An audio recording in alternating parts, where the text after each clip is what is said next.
Chapter 719. Mister, you really have a divine foresight. These mobs are really useless. Prince Changsho was initially very fearful of the Alliance's military strength. It was a military camp that stretched for 200 miles. Just looking at it made him feel cold. He thought that the Allied forces would attack once they were almost gathered. He didn't expect that they would still be dawdling in the same place. For several days, they had been indulging in pleasure, singing and dancing. How could they have the slightest intention to attack? In the blink of an eye, 5 to 6 days had passed. Prince Changsho was overjoyed. According to Meng Zhan's plan, they would pretend to not make a move and use it to confuse the allies. They would let them continue to be in a safe environment where there was no threat. Secretly, they would send a surprise attack to the hinterland of Qinzhou.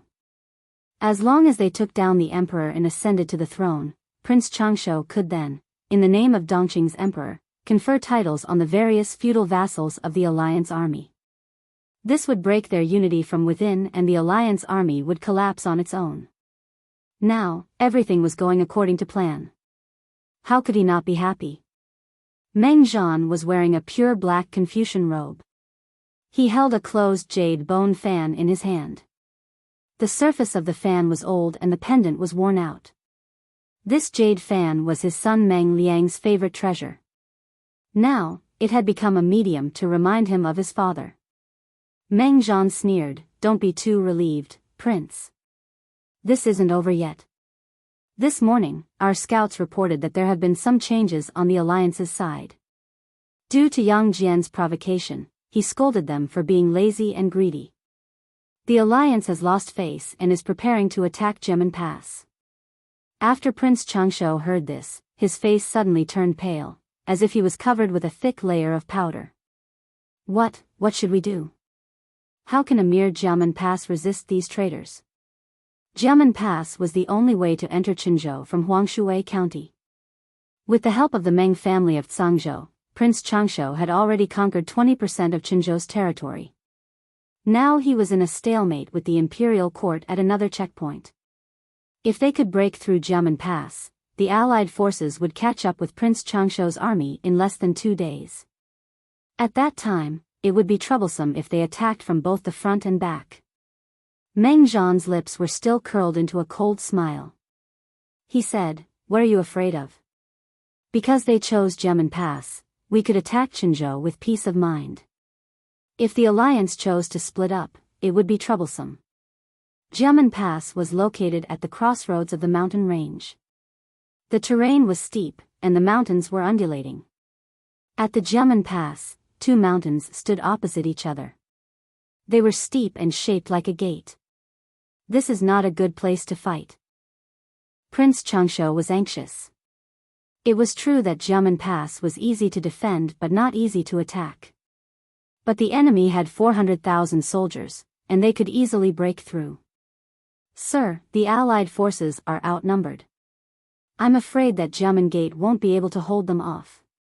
If they are willing to use manpower, impossible," Meng Zhan said decisively. His eyes were cold. "Your Highness, you overestimate their integrity.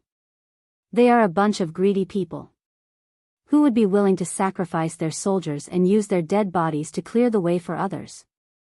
No one is willing, so your Highness can rest assured. Jiamen Pass could hold off the allied forces for at least half a month. Half a month's time is enough for us to overturn the universe and help you ascend to the throne." There were many elites in the alliance, but they were too selfish. Who knows how many elites will die here in front of Jiamen Pass, Meng Zhan gently tapped his palm with the jade bone fan. His eyes were full of sharpness, with strong killing intent. Jiamen Pass has always been easy to defend and difficult to attack. I wonder how long it will take for the allied forces to take it down. The allied forces broke camp and set up camp outside of Jiamen Pass. Jiang Pengji and Huang Song went out to patrol with their men.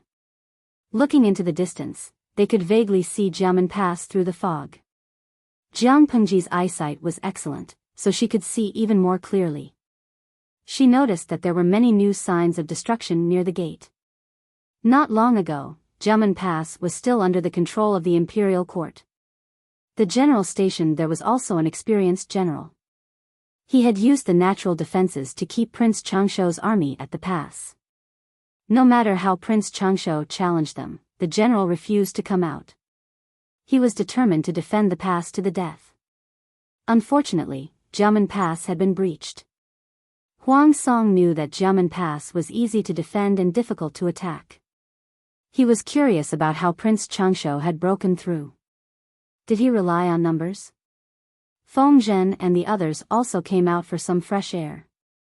They also wanted to gather information about the enemy and find some inspiration. "Does my lord know what happened?" he asked Jiang Pengji. Qing Jing and Feng Zhu secretly looked at each other. Did they ask the wrong person? Under such circumstances, shouldn't the lord ask the strategist? Why is the strategist asking the lord? Jiang Pengji narrowed her eyes. It should be fire. Huang Song asked. According to the scouts, there are indeed traces of fire outside Jiamen Pass. But the weather hasn't warmed up yet, and the snow hasn't melted yet. Besides, there are steep cliffs around the pass. All the trees and weeds have been cleared, and there is still snow. How could they have set fire to Jiamen Pass? Under such circumstances, there was nothing to burn even if they wanted to. Jiang Pengji's lips curled into a sarcastic smile. Yang Si and the others all thought of a possibility. It's the corpses. She gave the answer. Yang Si was speechless. I wonder who came up with such a sinister plan. Corpses were flammable. There was fat under the skin. Once they caught fire, the fire would be very strong and difficult to extinguish. In an attack on Jiamen Pass, the attackers would definitely lose the most corpses. Was Prince Changshou crazy? How could he use the corpses of his own soldiers as fuel to burn Jiamen Pass? How would I know? Jiang Pengji smiled. I used to work for Prince Changshou. Is there anyone who fits the bill? In the past, Yang Si might have thought that Jiang Pengji was bringing up the past. But now, he was too lazy to think about it. That was just how his lord was. Yang Si thought hard and said, I don't remember. When he was working for Prince Changshou, he was the one with the most sinister thoughts, all right? Maybe he came later, Feng Zhen said. Jiang Pengji thought for a moment and smiled. Based on the time, I don't think he worked for Prince Changshou. According to my analysis, the person who came up with this evil plan has something to do with the Mengs. Maybe it was Meng Zhan himself. After all, he is indeed a sinister person. Huang Song was confused. Why does it have something to do with the Mengs? Jiang Pengji smiled but didn't say anything. Qing Jing said, just look at the results of Prince Changshou's battle with Qinzhou. Before the Mengs joined the battle, Prince Changshou was already showing signs of weakness. He even wanted to retreat. But after the Mengs joined the battle, Prince Changshou became stronger step by step and quickly turned the situation around. His subsequent deployments were much more brilliant than before. He must have been instructed by an expert. It's possible that the person who came up with the plan to break Jiamen Pass was the work of the same person. Huang Song nodded as realization dawned on him. He couldn't help but shiver and get goosebumps when he thought about the possibility of the enemy using corpses as firewood to break through Jiamen Pass. That's true. That person is too evil. Chapter 720. Not to mention history, such incidents were not uncommon in recent years. Dongqing had suffered many disasters in recent years, and people often traded their children for food. What was the difference between that and eating human flesh? The 4 tribes of Nanman and the 3 tribes of the northern borderline had come to the Central Plains to rob and kill people. Eating human flesh was a common occurrence. Huang Song sighed worriedly and said, it's not uncommon, but I don't want to see it if possible. A glint flashed across his eyes. Perhaps, only a prosperous and peaceful world could completely put an end to this kind of tragedy. That's the way of the world. If it could be stopped, who would want it to happen? Jiang Pengji calmly looked in the direction of Jiamen Pass. Who knew how many lives it would take to break through the pass between the steep mountain gates? Qing Jing glanced at Jiang Pengji out of the corner of his eye. His evaluation of her improved. The wind was strong on the mountain, and Feng Zhen was afraid of the cold. He tightened his cloak around his body, and his lips, which had lost blood all year round, turned a little green. Jiamen Pass is easy to defend and hard to attack. If the people guarding the pass refuse to come out, we'll have to pay a heavy price if we force our way in.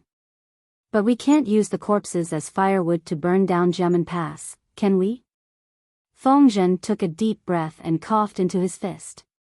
But if we don't do that, we'll have to force our way in, and I don't know how much time we'll have to waste. Jiang Pengji looked around and observed the terrain. Her lips were thin, and when she pursed them, she gave off an extremely stubborn feeling. She asked, "How long do you think it'll take for the Alliance to break through Jiamen Pass?" Feng Zhu stood beside Huang Song, one hand on his forehead, and carefully looked in the direction of Jiamen Pass. The road before Jiamen Pass is narrow and steep. With the Alliance's strength, we can probably break through in a day or two if we force our way in. If Jiamen Pass is well guarded, it'll take us a day or two. Feng Zhu's lips curled into a sarcastic smile. He added, "It's a pity that the Alliance doesn't agree with each other. They'll retreat as soon as they see the terrain of Jiamen Pass." Why did they retreat as soon as they saw the terrain of Jiamen Pass?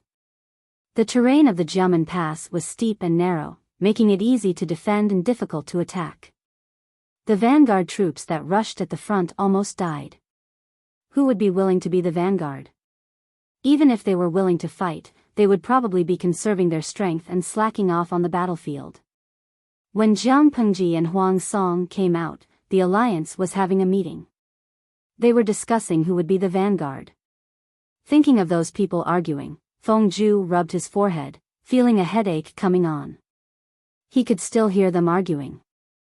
Qing Jing said, "If we don't solve this problem, Jiamen Pass will hold us back for 10 days, maybe even longer." Half a month? Prince Changshuo's army had already invaded the borders of Qinzhou and was advancing step by step. Who knew what the situation would be like after half a month? At this moment, the Alliance's main tent was already in a heated argument. No one wanted to be the vanguard and waste their strength for nothing. However, this time, they didn't dare to use Yang Jian as cannon fodder or a scapegoat. One had to know that Yang Jian had a temper as well. Last time at the brain banquet, he had let loose a torrent of abuse. Even now, they didn't dare mess with Yang Jian. Many forces tacitly began to retreat, trying their best to get others to withdraw. The forces with fewer soldiers complained about how poor they were. If they were to die at Jiamen Pass, how would they be able to face their families? The forces with more soldiers also cried. They claimed that they had more people, but they were all just small fries.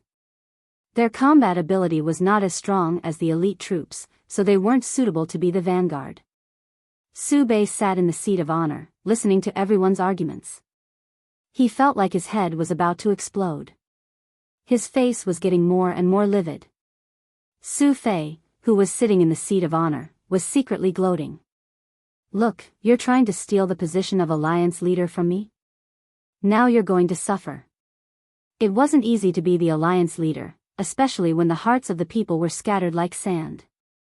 It was even harder to lead. After arguing for a day, no conclusion was reached. In the end, they parted on bad terms.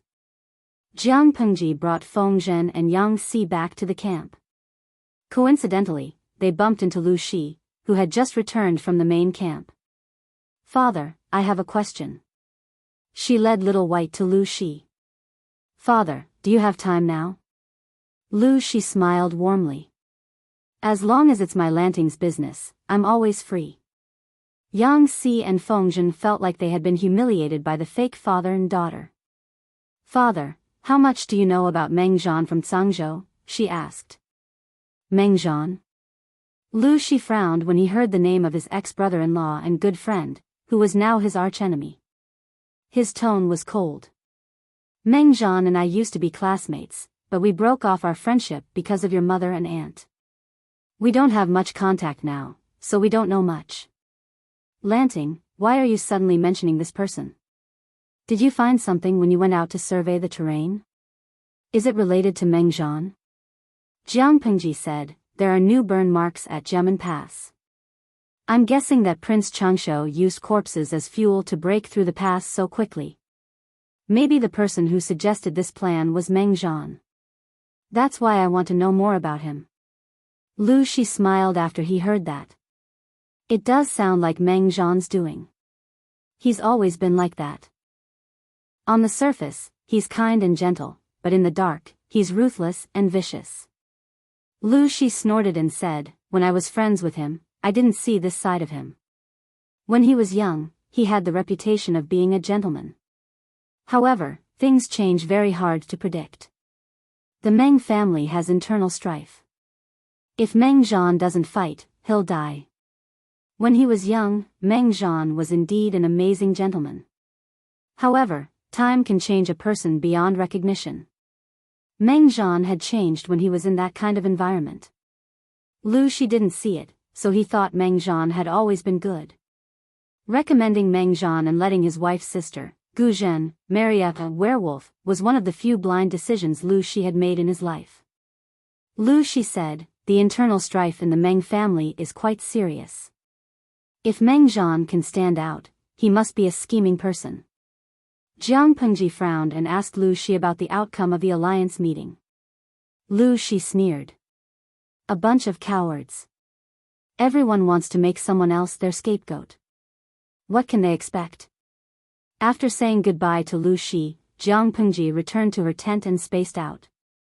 Let's put ourselves in Meng Zhan's shoes. If Jing Rong and Zi Shi were Meng Zhan and you helped Prince Changshu conquer Jiamen Pass, what would you do? Feng Zhen and Yang Si looked at each other. From Prince Changshu's point of view, Meng Zhan would buy time and defeat the alliance. Jiamen Pass was a trap. It was enough to intensify the internal strife in the alliance. However, it wasn't enough to intensify the strife. They had to leave a backup plan. Yang Si had worked for Prince Changshu for a while, so he had some understanding of the prince. However, all of Prince Changshu's plans seemed to be the work of the Mengs. When it came to understanding the Mengs, they had to think of Meng Hun. The grudges of so many years should finally be settled. Feng Zhen and Yang Si were both dumbfounded. Master, who is Meng Liang? Jiang Pengji said, Meng Liang is Meng Zhan's beloved son. I killed him. What? His lord had killed Meng Zhan's beloved son? When did that happen? Meng Hun's face was filled with guilt. My lord, if it wasn't for me, my lord wouldn't have, Jiang Pengji said. What are you saying? I won't regret killing a little bastard. So what if we offend the Mengs? The Mengs want to bet their treasures on Prince Changshu and use him to get rid of the Lus. They'll have to see if the heavens help them. Even if they didn't kill Meng Liang, the Mengs and the Lus would have an unresolvable grudge. Feng Zhen drummed his fingers on his knee. If Prince Changshu really wants to attack the imperial city of Qinzhou, he'll send at most 20,000 soldiers. If we go around Jiamen Pass, we might still make it. As long as the emperor doesn't fall into Prince Changshu's hands, we still have a chance. Yang Si said, if we want to take action, we must inform the alliance leader. My lord, should we? Jiang Pengji was a decisive person. She made up her mind. Prepare the horse. I'm going to find Su Bei.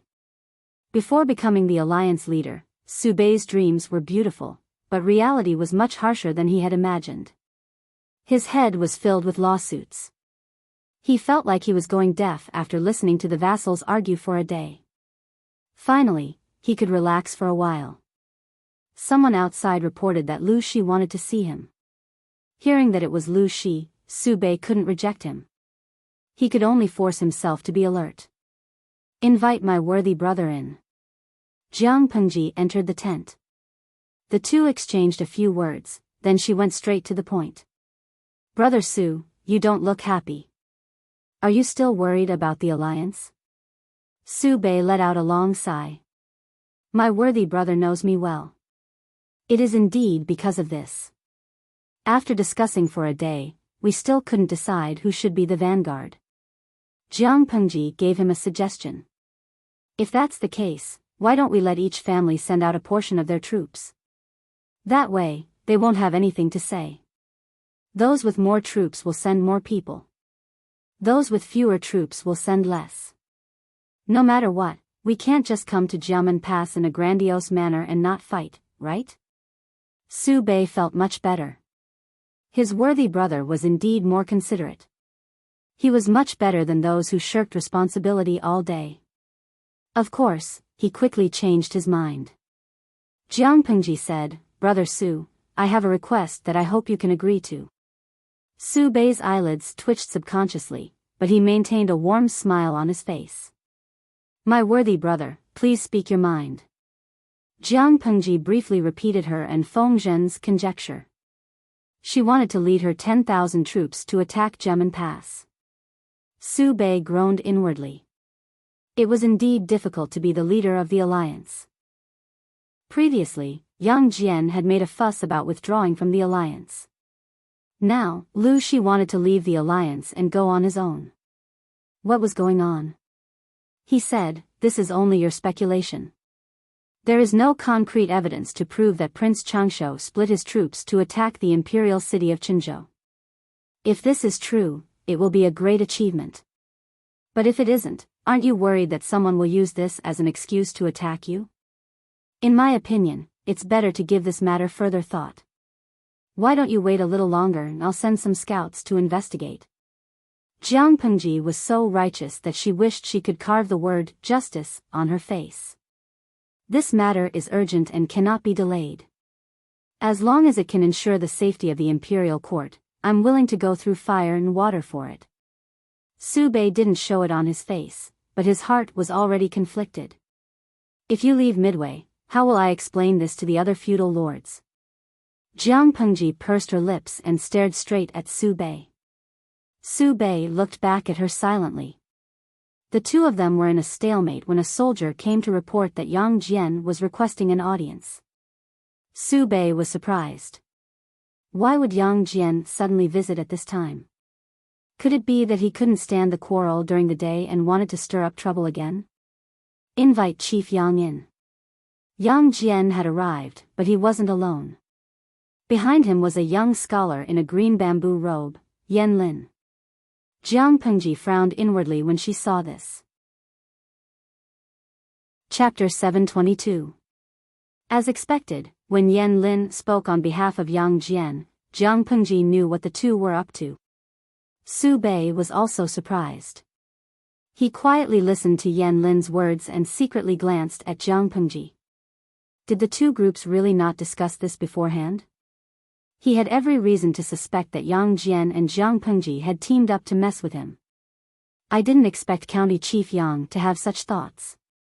Su Bei adjusted his emotion so that he wouldn't lose his composure. Both of them wanted to leave the organization and wander around. Did they even consider his feelings as the alliance leader? Everything else can be discussed, but this matter is a little difficult. Yan Lin was shocked. He subconsciously looked at Jiang Pengji. Why did the alliance leader say that he had such thoughts? Could it be? Su Bei gave a definite answer. He said, "Before County Chief Yang came, Brother Lanting was talking to me about this." Yan Lin pretended to be calm and smiled. "I didn't expect my lord to have the same thoughts as Magistrate Lu." Jiang Pengji secretly chuckled. Just by looking at Yang Jian's face, she didn't believe that Yang Jian had come up with these ideas. Each of the three parties had their own ideas. For a moment, the tent fell into an eerie silence. The viewers in the streaming room were also burning with anxiety. Unfortunately, they were separated by a dimensional barrier. No matter how anxious they were, it was useless. Hengxiayu, I'm so angry. I want to grab Su Bei by his collar and smash his head open. What is this person so conflicted about? The Fairy Queen's crimson, sigh, he's the alliance leader. He has to consider many things and weigh the benefits. I have a good impression of Su Bei, but if he keeps obstructing us, I also want to smash his head open for his nonsense. Shengshitai, you all want to smash Su Bei's head open. I feel sorry for him. Seriously, as the alliance leader, he only has a good reputation. He doesn't have much power. The streamer and Yang Jian both wanted to leave the group. Su Bei was also very tired. Mi Jiu, actually, I'm more interested to know if the streamer will work with Yang Jian's troops. After all, they are all going for the same goal. The streamer doesn't have enough troops. If she works with Yang Jian's troops, they can take care of each other. It should be a win-win situation. Just as the salted fish spectators were having their own discussions, Yang Jian was the first to break the stalemate. Yan Lin's expression was calm as he asked Su Bei, "This matter cannot be delayed any longer. I hope that the alliance head can agree to it as soon as possible." A bitter smile appeared on Su Bei's face as he skillfully and easily played Tai Chi. "I know that you want to be loyal to the country, but nothing can be accomplished without rules. The Alliance Army's rescue of the king concerns the fate of the country, and I cannot allow you to act recklessly. I must first discuss this with the other vassals." Yan Lin was a little angry. Even though he spoke calmly, there was a hint of mockery in his voice. Discuss with the other feudal vassals? They had been debating for an entire day about who should be the vanguard, but there was no conclusion. If we bring this matter up for discussion, by the time the results are out, I think Prince Changsha would have already been wearing the imperial robe and forced His Majesty to abdicate the throne. Jiang Pengji assisted him from the side. She said, "This is an emergency. Brother Su, why don't you make an exception?" Su Bei's eyelids twitched. How could he make an exception for this matter? If he really allowed Yang Jian and Lu Shi's troops to bypass Jiamen Pass, how would he answer to the other feudal vassals when they questioned him? The alliance army was not united to begin with. If something like this were to happen, the alliance army that they had painstakingly gathered together would completely fall apart. There is no room for compromise in this matter. If you are in a hurry, I can summon the feudal vassals right now, but we cannot act on our own. Yan Lin maintained his standard sitting posture. His hands were clenched tightly on his knees.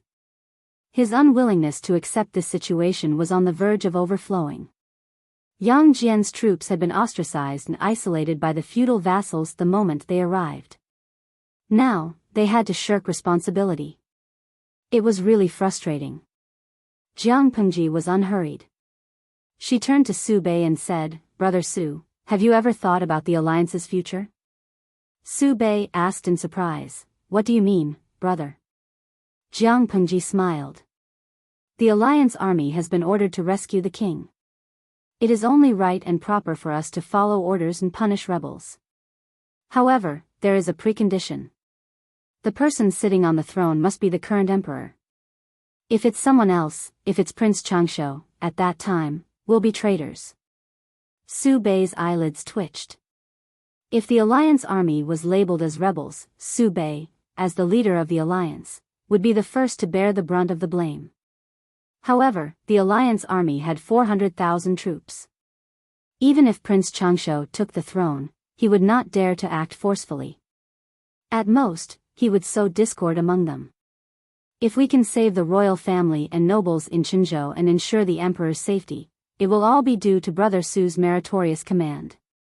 Chief Yang and I will only take credit for running errands. Even if we can't save them, with Brother Su's family background and resources, you can easily escape. Su Bei agreed with this statement in his heart, but on the surface, he acted as if he had been insulted. "Brother, in your eyes, am I such a hypocritical and pretentious scoundrel?" Jiang Pengji was not surprised by Su Bei's reaction. She said, "Of course I know Brother Su is not such a person, but I am worried." Seeing the feudal vassals at the alliance meeting wrangle all day and do nothing proper, I am afraid that they will tarnish Brother Su's good reputation. The people of the world will not investigate how greedy and cowardly these feudal vassals are. They will only think that the alliance leader is indecisive and incompetent. Brother Su, please reconsider.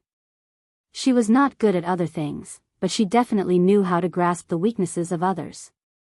Su Bei's weaknesses were reputation, prestige, and meritorious service. The right medicine would be effective quickly. Yan Lin lowered his eyes and listened, as if the things around him had nothing to do with him. However, he was very clear that Su Bei had been persuaded by Jiang Pengji. As expected, Su Bei's expression changed drastically. After struggling for a while, he said, "Brother, you only have 10,000 men under your command. If you are not careful and encounter Prince Changshou's elite troops, you will be in danger." "This won't do. How can I put you in danger?" Jiang Pengji smiled. "It's fine. Don't we still have Chief Yang here? The two armies together have 25,000 men, which should be enough to deal with." Su Bei turned to Yang Jian and the others, using his eyes to ask for their opinion. Yan Lin agreed. "I will listen to the alliance leader's command." Su Bei slammed his hand on the table, feeling a surge of heroism. He finally relented and agreed to this matter. As for the other feudal vassals, he would think of a way to deal with them. After leaving the tent, Yan Lin snorted coldly. "District Magistrate Lu, you are so generous." Jiang Pengji smiled and asked in return, "Why do you say so, sir? We have sacrificed our lives and shed our blood at the front lines, but in the end, we give all the benefits to Su Bei. Isn't that generous?" Jiang Pengji shrugged her shoulders. "If you don't sacrifice your children, you won't be able to catch the wolf. Meritorious service is an empty thing. Only the benefits that are in your hands are real." If they did not use meritorious service to bribe Su Bei, he would never let them go. Yan Lin understood this logic, but he still felt a little disgusted. "Since we are fated to work together, why don't we gather the strength of our two families and discuss this together?" Chapter 723. Jiang Pengji teased him with a smile, "You don't sound very willing." Yan Lin didn't utter a word. He just stared at her for a long time with his jet-black eyes. He had been completely represented by an irrelevant person, and at the same time, he had lost a part of the benefits that he could easily reap. No one would be happy about that. Jiang Pengji was aware of his resentment. A sly smile flashed across her bright eyes. She shamelessly joked with him shamelessly. "I know you have resentment in your heart, but when it comes to haggling over it, you should thank me. If it weren't for me, Su Bei wouldn't have let them go so easily. He didn't have to do anything. All he had to do was stall for 3 to 5 days. Then, it would be too late." Even though Chief Yang had caused a ruckus earlier, which made the other feudal lords wary of him, it wouldn't last long. Jiamen Pass hadn't been conquered for a long time, so someone had to be the scapegoat. "Among all the feudal lords, is there anyone more suitable than your lord?" It wasn't easy enough to leave this troublesome place. Yan Lin's face darkened. He turned his head away from the annoying smile on the man's face. It was Jiang Pengji who had set them up, but in her mouth, she made it sound like Yang Jian and Yan Lin were grateful to her.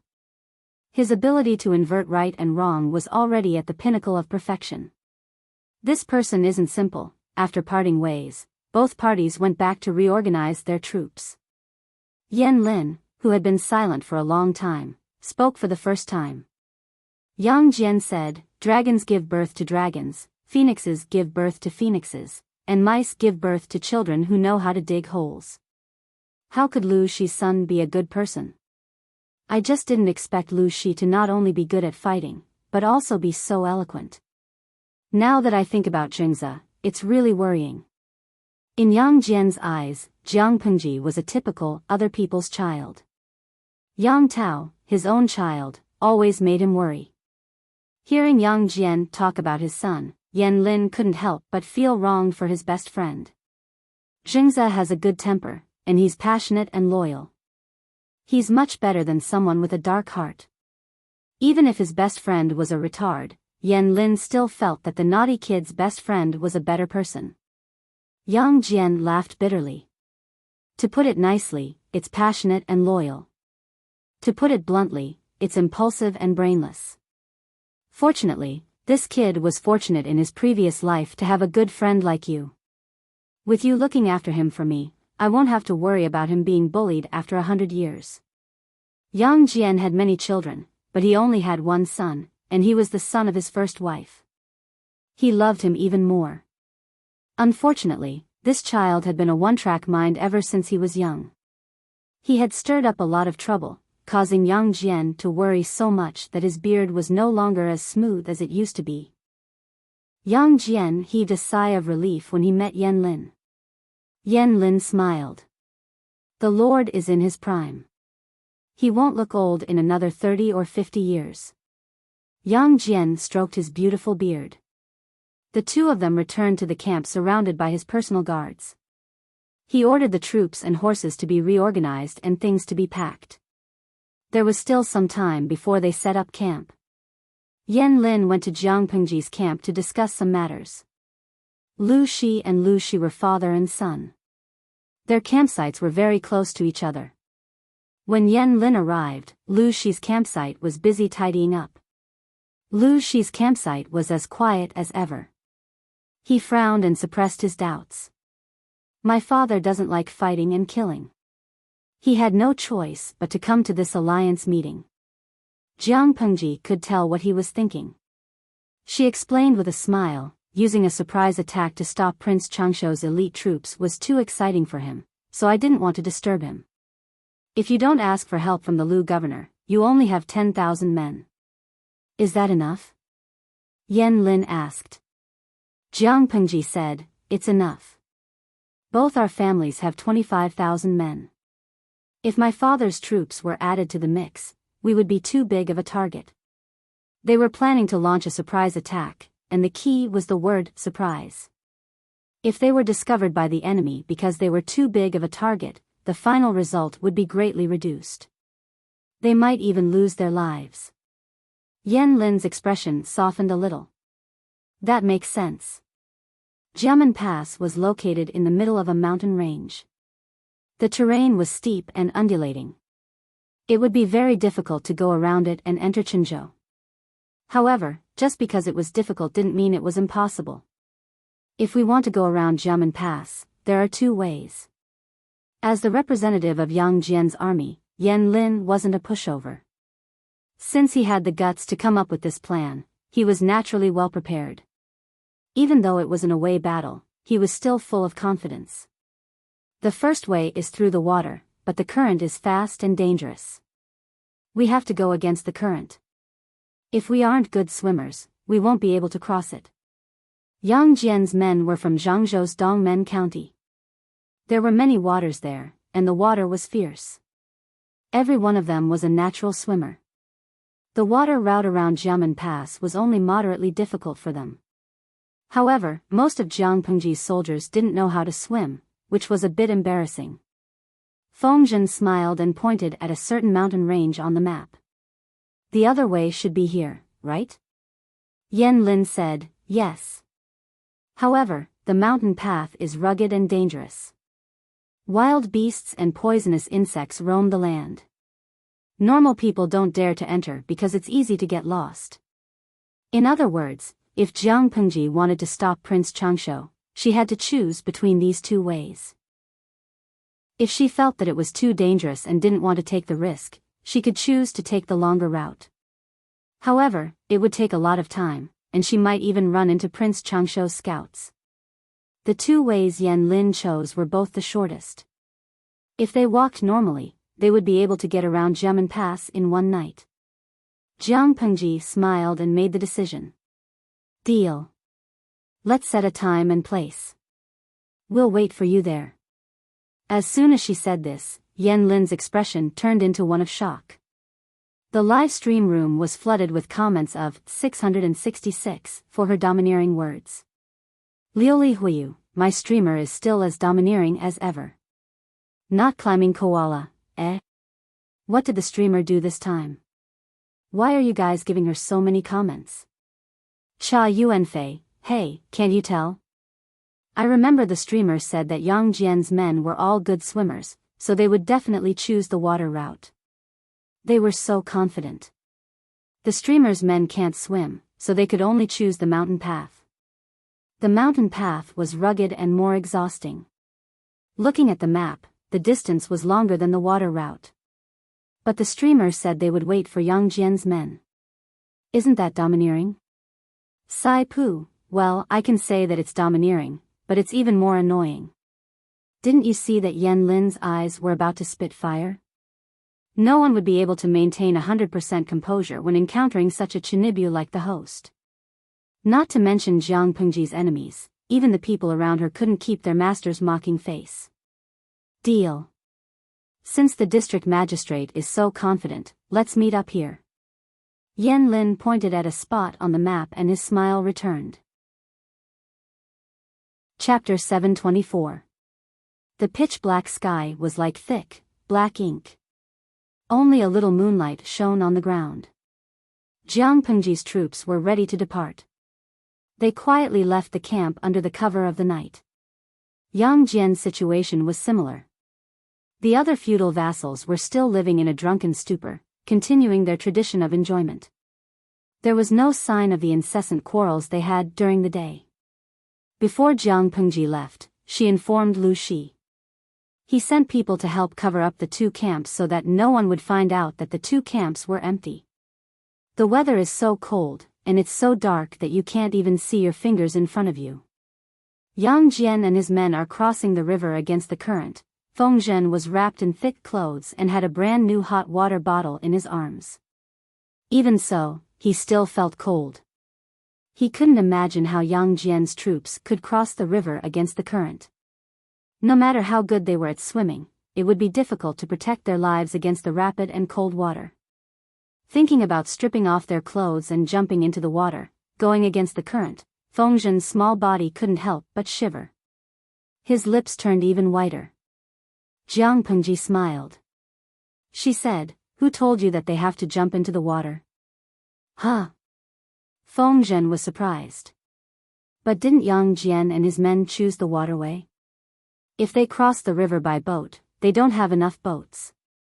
They don't have many soldiers, but they still have 15,000 men. How can they cross the river smoothly? Is it possible that Yang Jian has a trick up his sleeve? Jiang Pengji smiled but didn't say anything. She said, "Anyway, they can cross the river smoothly. We have to work harder here." Qinzhou was considered to be in the south. No matter how steep the mountains were, they had a limit. However, the mountains were surrounded by mountains. Without a guide with a good sense of direction, it was easy to get lost. Fortunately, it's still the cold season. If it were spring or summer, the miasma in the mountains, wild beasts, snakes, insects, and rats would be enough to make our army suffer. To make it easier for the troops to march and lighten their load, Meng Han took off half of his armor. He only covered his vital parts. It's cold now, so it's easier. If it were daytime, it would be even better. At least we wouldn't be unable to see the road. Marching at night was prone to trouble. Because of the lack of nutrition, many soldiers had night blindness and their vision was impaired. Even though Jiang Pengji had greatly improved the food in the military camp and distributed torches in groups of 50, marching was still very difficult. Jiang Pengji adjusted her strategy. She let the soldiers who were strong and had good eyesight and hearing to clear a path in front. The soldiers who had weaker eyesight and physical strength were in the middle and back. If the soldiers clearing the path got tired, another team would take their place to ensure that they advanced at a constant speed. If it were during the day, we wouldn't be able to hide our movements from the other vassal forces. Li Yun and Dian Yan were at the front of the troops. The silver spear that was supposed to be used to reap the lives of the enemies had now become a walking stick for him to test the road ahead. Surprisingly, he did not feel any heartache. As long as we hide it from Prince Changshou's eyes and ears, I'm afraid they won't be able to guess that we actually dared to take an unorthodox path and bypass Jiamen Pass. The road was too rugged. Yang Si and Feng Zhen had already dismounted from their horses and were walking. Before long, they were panting and sweating profusely. Li Yun turned to Yang Si and said, "Are you tired, teacher? How about I carry you on my back?" Yang Si was still reserved. After all, Li Yun was the general leading the charge. He had to conserve his strength. The road was so rugged that he was already exhausted after walking for a while. If Li Yun carried him on his back, wouldn't he die of exhaustion? Therefore, he chose to refuse. However, someone else was much more thick-skinned than him. Feng Zhen said, "Hanmei, you're being biased. I'm tired too. Why don't you carry me on your back?" Li Yun blinked innocently, then repeated obediently, "Are you tired, teacher? How about I carry you on my back?" Feng Zhen immediately nodded vigorously. "Yes, yes, yes." Jiang Pengji hesitated for a while and said, "Chek Ku is making a fuss?" Feng Zhen was surprised. What did she mean? Yang Si snorted and mocked, "I said you're shameless." Looking at the two strategists who were about to start a fight, Li Yun could only watch anxiously from the side. "Just carry him on your back. Do you want to give them time to quarrel?" Jiang Pengji walked past Li Yun and raised her hand to pat his shoulder. "Sigh, the combined age of the two of them is almost 60. Don't you find it embarrassing that you're still so noisy?" Li Yun's strength was his sincerity. Jiang Pengji asked him to carry Li Yun on his back, and he really did. Yang Si was speechless. Once again, this group of people was poisonous. Although it was late at night, the cultivators in the streaming room were still full of energy. They watched the farce with a smile. "Hua zhuozhua, haha, Li Yun and Feng Zhen, I'm in love with this sweet CP Fei Xianglong, you fickle fairies. Just a while ago, you were in love with Yang Si and Feng Zhen. You've changed your mind so quickly. Chishan Douyin, that won't do. Streamer, you'd better hurry up and introduce all kinds of girls. You have a bunch of men under you. Aren't you afraid that they'll fall in love with each other? For example, you can't let a rich son-in-law like brother Li Yun fall in love." Jiang Pengji looked at the screen full of bullet screens and was speechless. She planned to poison the viewers in the streaming room. "Hanmei? What's the matter, my lord?" Jiang Pengji asked, "How are you and Wan er?" What? Whether it was the strategists or the 150,000 spectators, they all pricked up their ears. There was gossip. Li Yun's eyes darted around, and his cheeks flushed red. "Lady Wan is doing well. Why did my lord suddenly mention this?" As soon as he said that, the bullet screens in the streaming room turned into jeering, "Oh, oh, oh. Lady Wan? Isn't that the leader of the women's department in the government office? Han Mei had taught her martial arts. Could it be that they hooked up at that time? There aren't many talented unmarried ladies in Wanzhou. While she's unclaimed, it's better to pluck her as soon as possible, lest someone covets her." Li Yun smiled bitterly. "Sir, we're not even close yet." Feng Zhen lay on Li Yun's back and raised his hand to pat his head. "If there's no close yet, why don't you take a pen and write it down?" Yang Si smiled and shook his head. "That's rare. Maybe in a few months, Wanzhou will be able to hold a proper wedding." The ratio of married and unmarried people under Jiang Pengji was basically the same. Yang Si was considered old and unmarried, but he had very high standards. He would rather sleep with women than find a mistress for his backyard. Ever since Feng Zhen beat his wife to death, he became a widower in peace. He was also in the red light district, having fun day and night. Of course, nowadays he was either busy with government affairs or war. He didn't even have time to look for the fifth young lady, let alone a young lady. Jiang Pengji jeered, "When the time comes, I'll give you a few more months of salary in advance. Hanmei, the gift money you receive will be the same as their salary." How could Li Yun be a match for the teasing of a few trusted people? In a short while, he was so embarrassed that he didn't know how to walk. Listening to their teasing, Li Yun wanted to dig a hole in the ground. Chapter 725. The mountain road was rugged and difficult to navigate. It was easy to get lost. However, under Jiang Pengji's command, these problems were not a problem at all. The difficulties they encountered were much easier than expected. On the other side, Yang Jian's troops had also come prepared. They had experienced much more dangerous rapids.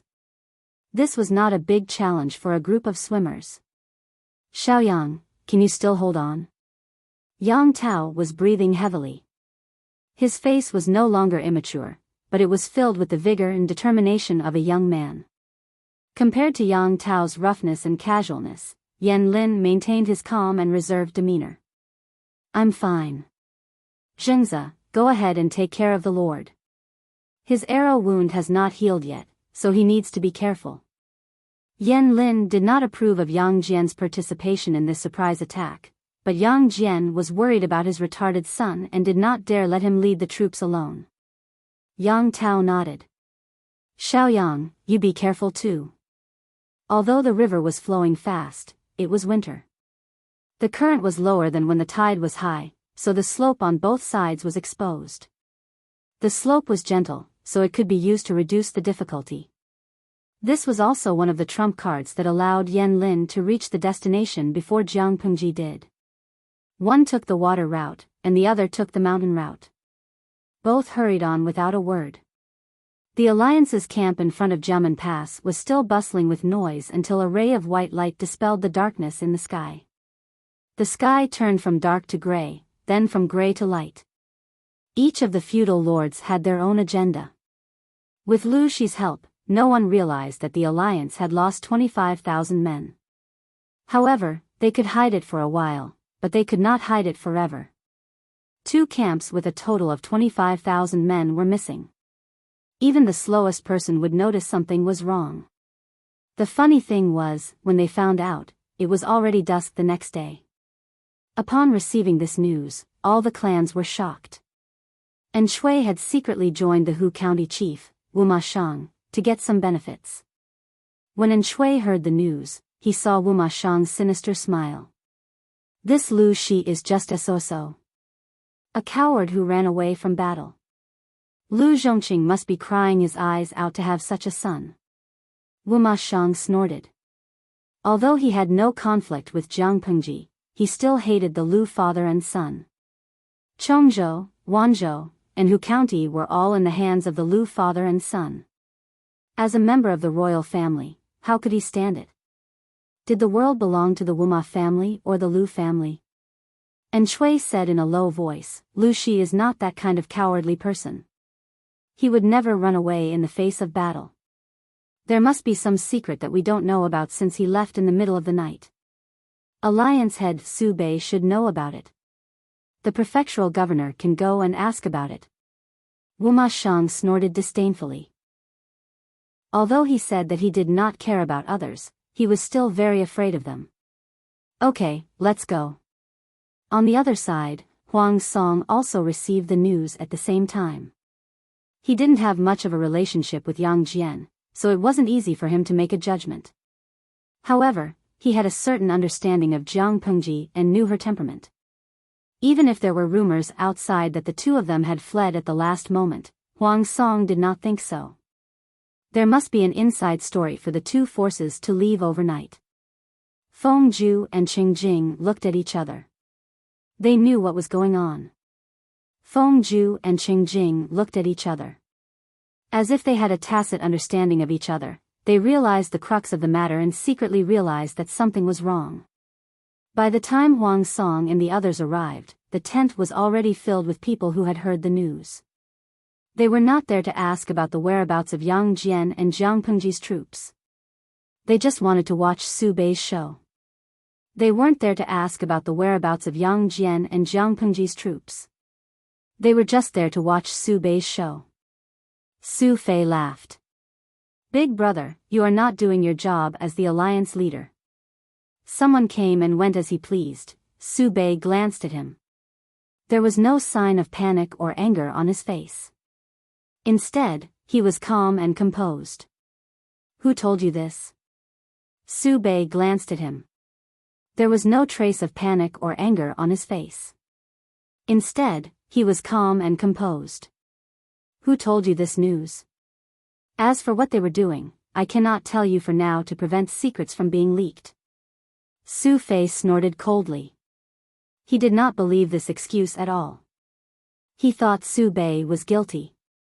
Su Bei kept a straight face, his eyes filled with disdain. Everyone, your first task is to break through Jiamen Pass. Nothing else is important. Su Bei's face was stern, and his eyes were filled with disdain.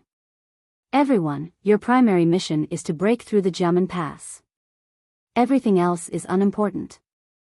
Lanting and Commandant Yang only had 25,000 soldiers, less than 10% of the Allied forces. Is it impossible to conquer Jiamen Pass without them? Alliance Master, you misunderstand. Su Fei's tone was sarcastic, and his eyes were full of provocation. Without them, the Alliance will naturally be able to conquer Jiamen Pass. However, as a member of the Alliance, he acted on his own. Did he take the Alliance leader seriously? With their actions, how could the Alliance's morale be united? Similarly, as the leader of the Alliance, you are also responsible for neglecting your duties. The tent was filled with the smell of gunpowder. Su Bei had said that Zhang Pengji and the others were being dispatched in secret and that the other details could not be made public. Su Fei insisted that this was Su Bei's excuse. Enough. Suddenly, a voice that was like ice jade was transmitted from outside the tent into the tent. Lu Shi, dressed in a scholarly robe and with a heavy cloak draped over his shoulders, strode in. His eyes were cold, and his stern expression made it impossible for anyone to make a sound.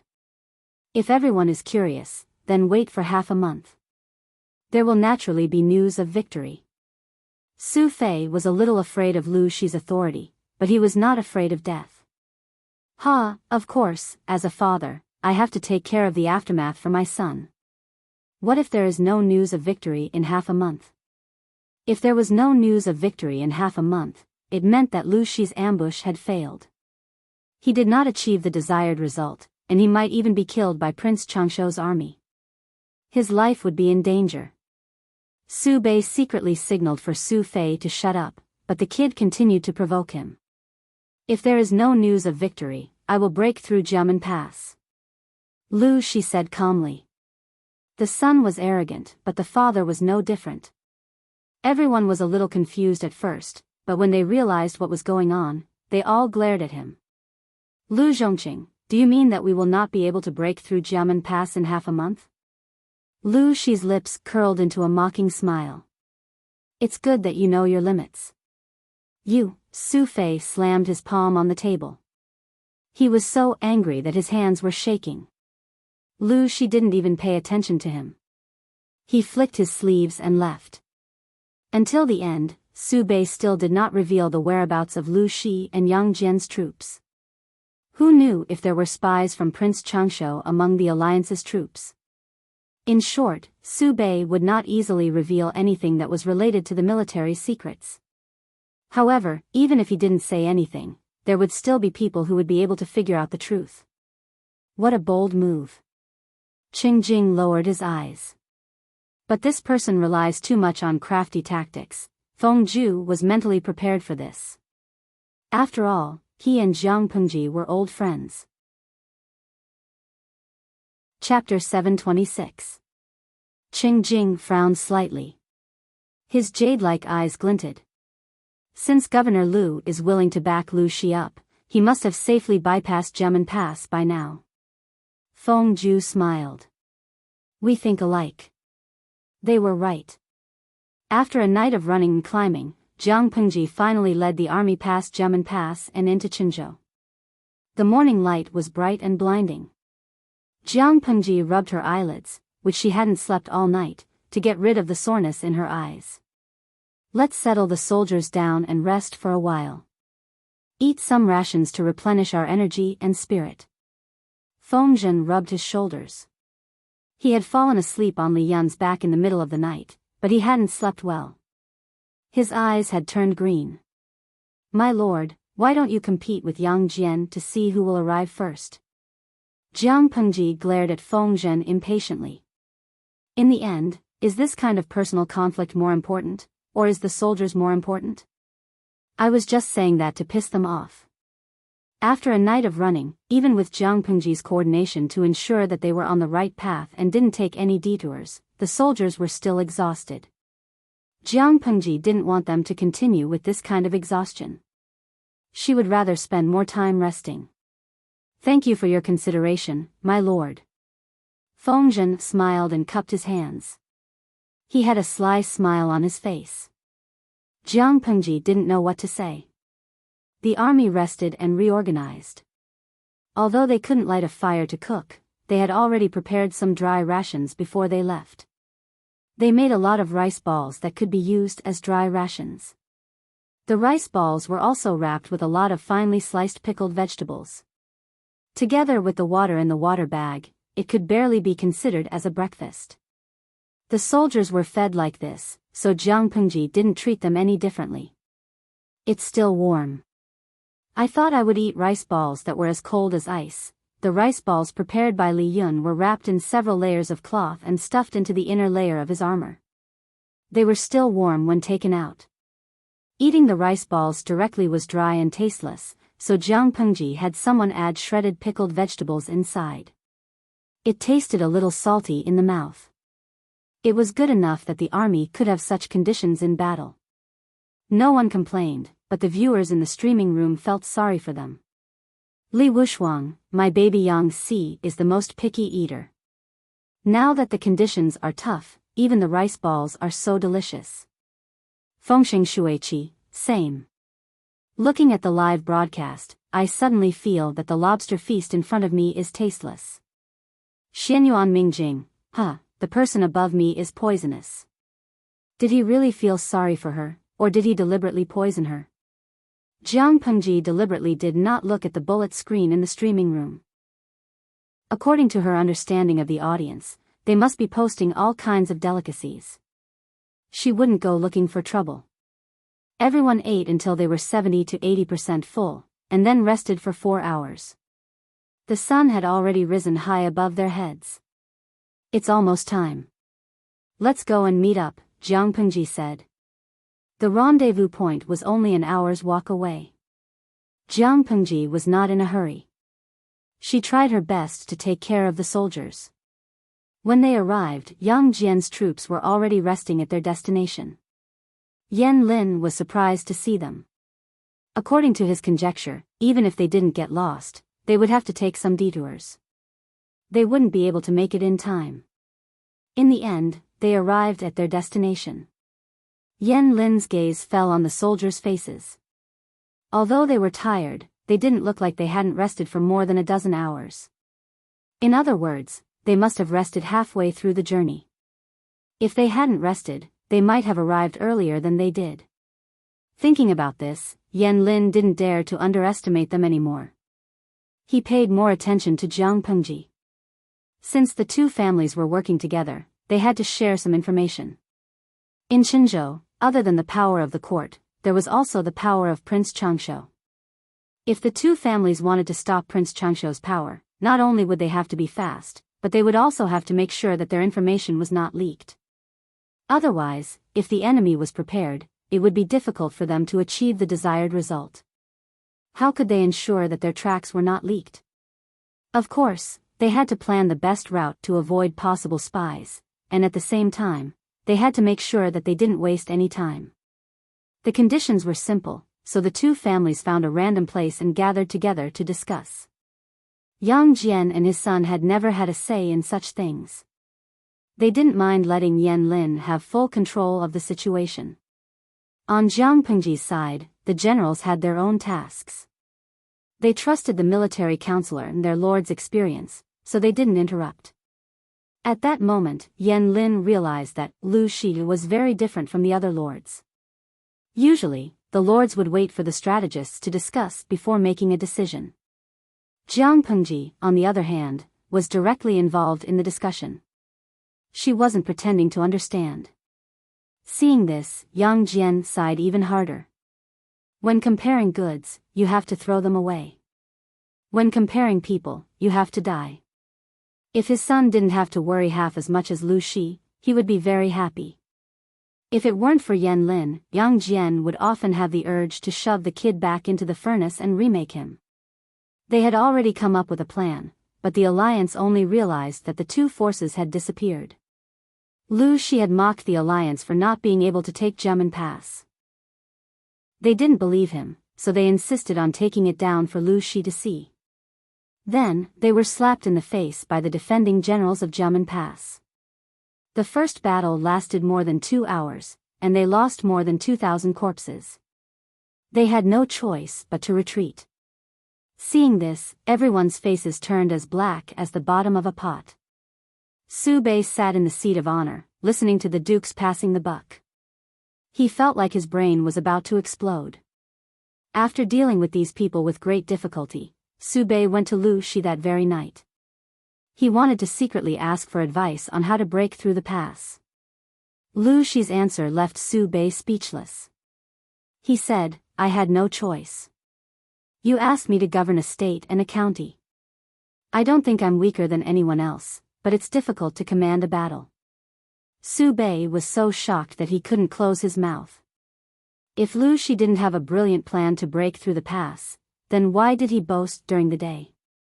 He didn't ask, but his face clearly said, "Are you kidding me?" Lu Shi was speechless. Lu Shi said sternly, "If I didn't say that, those people would have continued to attack the alliance leader and Lanting. How could I bear to watch that?" In short, he had to say something. Acting cool for a while, but dealing with the aftermath was the crematorium. Su Bei was speechless. "If there's no news of victory in half a month, how will you deal with it, Governor Lu?" What he said was like spilled water. If he wasn't careful, he would be slapped in the face. If he was slapped in the face, how would he keep his dignity as a governor? Lu Shi secretly rolled his eyes and said, "In half a month, the alliance's 400,000 soldiers should be able to break through Jiamen Pass. I said that they're useless. Are they really willing to give up? Even if we take 10,000 steps back and say that we can't break through Jiamen Pass, I still have faith in my Lanting. There will definitely be news of victory in half a month. If we fail on both of these points, we'll think of another way. I'm not in a hurry." Su Bei was speechless. "You're not in a hurry, but he is." Chapter 727. 11 days passed in the blink of an eye. The alliance finally broke through Jiamen Pass. That night, they celebrated with dancing and singing. Seeing this, Huang Song and a few of his trusted advisors sighed. Those idiots. It took them 11 days to break through Jiamen Pass. I don't know what to celebrate. Huang Song was so angry that he pounded the table. The music from outside drifted in and drilled into his ears, causing him to be upset. Feng Zhu and the others looked at each other and smiled bitterly. What was the difference between the alliance and the mud? Tomorrow, the army will leave for Jiamen Pass. I just hope we can make it in time. Feng Zhu sighed. Qing Jing lowered his eyes and said coldly, "How can we make it in time? I'm afraid the imperial city of Qinzhou is already in danger. Damn it, these short-sighted people are still so smug. Who would dare to admit that they're greedy? Now, we can only pin our hopes on Lu Shi and Yang Jian and hope they can be fast enough. Even if we can't save the imperial city, we have to save His Majesty." Because the 5 kingdoms had only been established for a short period of time, coupled with the education of the aristocratic families, the scholars were not very loyal to the country. Qing Jing and Feng Zhu were typical examples. To them, the imperial family would be destroyed sooner or later, but not now. The emperor of Dongqing was still around, and he could still control some forces. If the emperor was gone, the whole of Dongqing would be ruled by feudal lords. As for Huang Song, he needed to lay low and develop further. He couldn't live without the emperor. Feng Zhu sneered and said with obvious sarcasm, "I hope so. God bless Dongqing." But God wasn't on Dongqing's side. The fate of the country was almost exhausted. No matter how hard they tried, they could only struggle on. On the second day after the alliance broke through Jiamen Pass, they passed through the pass in high spirits. The imperial city of Qinzhou was in danger. Ever since they moved the capital to Qinzhou, the emperor had planned to build the imperial city into another Shangjing. However, the national treasury was empty, and Prince Changsho had taken the opportunity to interfere. Most of the silver had to be invested in the army. Because there wasn't enough money for construction, the emperor and his concubines had to live in the temporary palace in Qinzhou. Although it was a temporary imperial residence, it was no less luxurious than the imperial palace in Shangjing. The emperor and his concubines could still live a befuddled and luxurious life. The emperor did not need to care about the war outside. He only cared about his own enjoyment. He embraced beauties, drank wine, and enjoyed himself. A luxurious life required the support of money, but how could he raise enough money for his extravagant spending? The emperor simply moved the secret practice of selling official positions and titles to the surface. Every official title was clearly marked at a price. The emperor's table manners were ugly and shameful to the aristocrats. The emperor had 3,000 beauties by his side, but the one he doted on the most was the former imperial noble consort, the current Empress Huijun. When talking about the Empress, many officials were filled with love and hate, gnashing their teeth in anger. Why was it a love-hate relationship? Because, as long as she was present, the emperor's violent nature would be greatly restrained, and he would not easily draw his sword to kill. Many officials were about to be executed by the emperor. It was all thanks to Empress Huijun's plea that their entire families were spared from the death penalty. Logically speaking, the officials had more or less received the Empress' kindness, so why did they still hate her? When Empress Huijun was still the imperial noble consort, she plotted to murder the previous empress and seduce the crown prince, causing the relationship between the emperor and the crown prince to fall apart. The father and son turned against each other, and the crown prince's entire family was stripped of their status, demoted to commoners, and died miserably. As for the crown prince himself, he was beheaded by the furious emperor, and he died with his eyes wide open. Not only was the crown prince murdered by Huijun, but the second prince, the third prince, and the fourth prince, Wu Majun, were also murdered. The second prince was found to have used witchcraft to murder the emperor and Empress Huijun. His house was confiscated, and he was killed. His mother's family was not spared. The third prince's presence was very weak, but his status was the most honorable. His mother was from a side branch of the Feng family, but she was found to have seduced his concubine's mother, caused chaos in the palace, and had sex with the emperor's new favorite beauty in public. As a result, she was stripped of her status and demoted to a commoner. As for the fourth prince, Wu Majun, he did not end up well either. One day, he ran out of his mansion in a drunken fit and passed out on the side of the road. His legs were crushed by a few passing carriages, and he was now a cripple. Many imperial censors investigated and pointed the finger at Empress Huijun, but the emperor was deeply infatuated with her and did not listen to them at all. The court was in chaos, and everyone was panicking. The Meng family of Zhangzhou changed sides overnight. Prince Changsho, who was originally in a state of decline, made a comeback and defeated the Qinzhou army. The emperor drank until he was drunk, and Huijun spent all day with him. All the ministers who came to see him ate and went into seclusion. Huijun was now seductive to the bone. She seemed angry and resentful, and her eyes were full of charm. She said to the emperor, "Your Majesty, they are shouting outside again. Day after day, it's so annoying. If June doesn't like it, find a small eunuch and kick them out." The emperor touched Huijun's delicate, boneless hand with intoxicated eyes. At the mention of those noisy imperial censors, he felt a wave of irritation. Bad news came from the front line every day. It was fine if those ministers could not share his burdens, but they liked to meddle in the affairs of his backyard. So, he still liked to stay at Huijun's place. As long as he enjoyed her body, listened to her gentle voice, and enjoyed that moment of pleasure, he would be willing to die.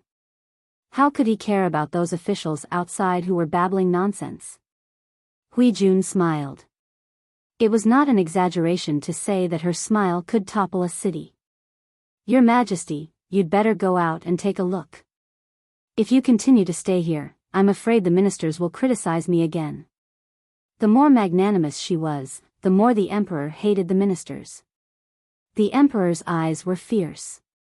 I won't go, I won't go. Let them kneel outside until they die. Both of them are useless. They can't share my burdens, and they make things difficult for me everywhere. If it wasn't for June's pleas, they would have been beheaded long ago. Would they still be making noise outside? Hui Jun said considerately, as the person who sleeps beside your majesty, how can I not understand the troubles in your majesty's heart? It's just that all the ministers are the pillars of the country. If something happens to them kneeling outside the palace, it will be one more crime to frame me. Alas. The emperor felt sorry for her and wrapped his hands around her soft hands. His heart was full of relief. They misunderstood June so much, but June still pleads for them everywhere. Unfortunately, the people outside are a group of ungrateful ingrates. How can they deserve June's protection? The emperor frowned in his heart. He was increasingly disgusted with those ignorant ministers. June is still the best. Chapter 728. The emperor raised his hand to stop her. I believe you. Ignore the others. I've raised those unfilial sons for nothing. They're all animals who want to kill me. Those vermin who tried to kill their father and usurp the throne deserve to die. The ministers thought that Hui Jun had instigated the fall of the princes and even the death of the crown prince. But in reality, Hui Jun did get involved, but she was just taking advantage of the situation. At most, she was a catalyst and an accomplice. She wasn't the real mastermind. Who was the real mastermind? It was the emperor in front of them. June's body is comparable to the elixirs of immortals. It makes my body lighter and younger, the emperor said obsessively. We're still so young. We can have 8 or 10 children in the future and teach them well. They'll definitely be better than those bastards. Why did the emperor want to kill his sons? First, the princes were young and strong. They coveted the throne, but the emperor was gradually weakening. He was just not satisfied. Second, under Huijuan's deliberate provocation and schemes, the princes already had the intention to rebel. The emperor didn't have to be lenient to kill them. For an emperor, which was more important, the throne and his own life? Needless to say, the throne and his life were more important. With the throne and his life, his body was getting younger and younger. As long as he had a woman, anyone could give him countless sons. Rather than saying that Hui Jun had plotted against the princes, it was more accurate to say that the emperor had made Hui Jun the scapegoat and used her to kill his sons. Your Majesty. Hui Jun nodded shyly, seeming to be angry but not angry. When the emperor saw this, he laughed from the bottom of his heart and easily picked up the beauty. The two of them rolled into a ball on the dragon couch. The interweaving breathing created an atmosphere that made one's face and ears red. Their clothes were in tatters, and fragrant sweat continuously. Another day passed. An elite army of more than 20,000 soldiers descended from the sky and surrounded the imperial city of Qinzhou, which had been emptied of soldiers. War raged inside and outside the city. The common people ran in fear. Everyone was at a loss. The ministers and nobles packed up their belongings and prepared to escape with their wives and children. Inside the palace, the eunuchs walked hurriedly with panicked expressions. Some people took advantage of the chaos to steal and escape the imperial city.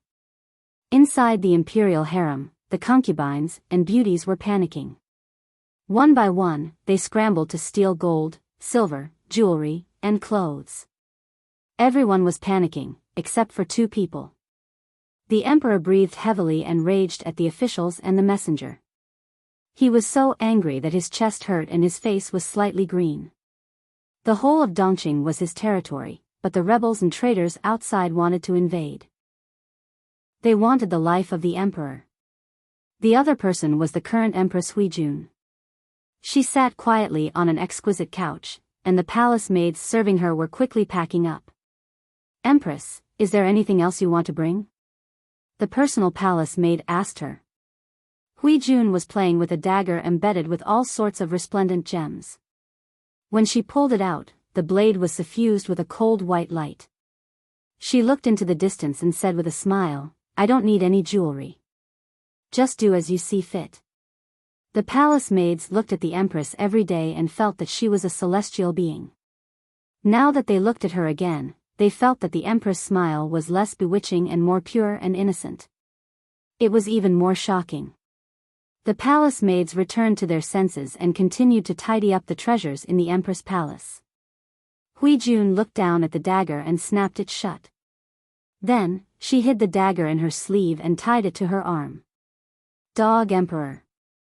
If it wasn't for this dog emperor, she would have a gentle and kind father and a beautiful and virtuous mother. She would have been their treasure. However, because of this dog emperor, her father was killed and her mother was sent to the palace to serve a strange man while she was pregnant. After the robbery, why did he throw her mother and her into a poor house in Shangjing and make them lowly prostitutes? He broke up her family and destroyed her entire life. She wanted to cut off this man's descendants and destroy her family. Hui Jun snorted coldly and made up her mind. The emperor wanted to escape, but he didn't forget about Hui Jun. When Hui Jun was taken away by the palanquin, her ears were filled with the cries and sobs of the concubines and beauties because they had been heartlessly abandoned by the emperor. What would happen to the concubines of the emperor once they were captured by the rebel army? Hui Jun didn't have the heart to think about it. She wanted to pity these women, but in the end, she tragically realized that she no longer had that kind of mercy. "Jun, why do you look so terrible?" the emperor asked as he held her hand. Hui Jun said expressionlessly, "I saw those sisters on the way, but they," the emperor interrupted Hui Jun. "Those women are short-sighted and of lowly birth. Why are you sad for them, Jun?" Hui Jun's heart turned cold. Those women were all women that the emperor had recruited into the palace through various means, but now he had abandoned them like a pair of worn-out shoes. She said, "I was just feeling sentimental for a moment. Things just grieve for their own kind." The emperor hugged her and gently comforted her. "Jun, don't worry. I will never let you down. I will definitely protect your safety." Hui Jun nestled in his arms and revealed a blissful smile. However, her eyes were still cold, without a hint of a smile. The emperor and the ministers sneaked out of the city under the protection of the imperial guards. After all, Prince Changshuo's elite army only had about 20,000 men. It was impossible for them to surround the entire imperial city. Unfortunately, their whereabouts were still exposed after 2 days, and the enemy caught up again. The army that caught up with the emperor was the vanguard of the cavalry. More than 10,000 imperial guards were solemnly waiting in formation against the enemy. Outside, there were the sounds of killing and screams. The emperor's face was pale. He could only obtain some peace by holding Huijuan's hand tightly. "Your Majesty, you are the true son of heaven. You will definitely be safe." The emperor patted Huijuan's hand, and his pale face softened slightly. At first, the imperial guards were still able to resist the attack of the cavalry vanguard. However, as the number of enemy reinforcements increased, the imperial guards gradually lost their strength. The defensive line was broken, and there were heavy casualties. Not only were there the screams of the soldiers outside, but there were also the screams of the ministers' families. The emperor's face gradually turned from pale to green, until a head flew into the dragon carriage. "Your Majesty, the reinforcements of the rebel army are coming. We can't hold them off anymore." The emperor could not sit still anymore. He asked the eunuch to prepare ordinary clothes for him, and planned to let the men of sacrifice protect him to break out of the encirclement. However, if that was the case, Empress Hui Jun would not be able to take him away. His eyes turned cold, as if recalling something from the past. He asked someone to prepare white silk wine for Hui Jun. After hearing this, Huijuan's face turned pale. She smiled sadly. "I am willing to wait for you on the bridge of helplessness. I'm sorry, I still let you down. You are the Empress. You cannot be humiliated by the rebel army. Do you understand?" "I understand." There were faint tears in Huijuan's eyes as she leaned affectionately in the emperor's arms. Your Majesty, before I die, I have no other wish. I only hope that your Majesty can hear the story of my past. If I can live completely in your heart, I can die without regrets. The emperor was anxious, but under Huijuan's reassurance, he became more patient. Speak. Huijun stroked the side of his face affectionately with her left hand, and the dagger in her right sleeve slipped into her palm. Puff. Chapter 729. You. Vile woman, the emperor had just been regretting losing Huijun, but in the next second, this woman thrust a dagger into his heart. He used all his strength to try and break free. His eyeballs almost popped out of their sockets, and he soon stopped breathing. Huijun sneered. Her blood-stained face broke into a carefree smile that had never been seen before. Her voice trembled as she went mad. Dog Emperor, do you know how much I hate you? As she spoke, she thrust the dagger in her right hand into his heart. She twisted the hilt and crushed his heart. Blood flowed from the wound and dyed her hand bright red.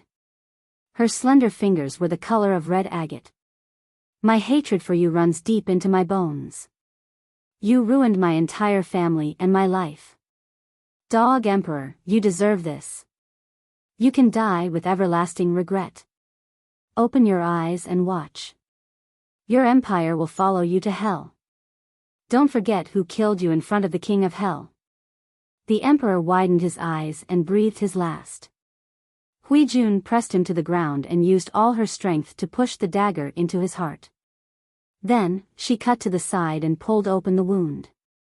Your Majesty, open your eyes. Look, your blood is red, and so is your heart. I thought your heart had long been dyed black and filled with sludge.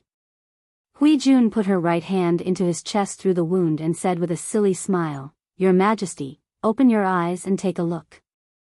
Clang. The sound of something falling alarmed Huijun. She turned her head abruptly. Her beautiful eyes were no longer seductive. Instead, there was only ferocity left. She looked like a ferocious ghost that had crawled out of hell.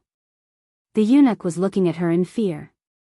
There was a tray of clothes at his feet. It was prepared for the emperor to escape with his life. Huijun clicked her tongue and laughed. You saw it? The eunuch was so frightened that he fell on the floor of the carriage. He stammered for a long time before shouting uncontrollably, His Majesty is dead. His voice was loud and shrill. The surrounding guards heard it and felt a chill in their hearts. Their morale plummeted. The enemy took advantage of the situation to attack. His Majesty is dead. His Majesty is dead. His Majesty is dead. The little eunuch rolled and crawled out of the dragon carriage, crying and wailing. When he got off the carriage, he even fell down hard, causing him to see stars. Ignoring the pain, he staggered to his feet and continued to run for his life, as if there was a terrifying ghost chasing after him.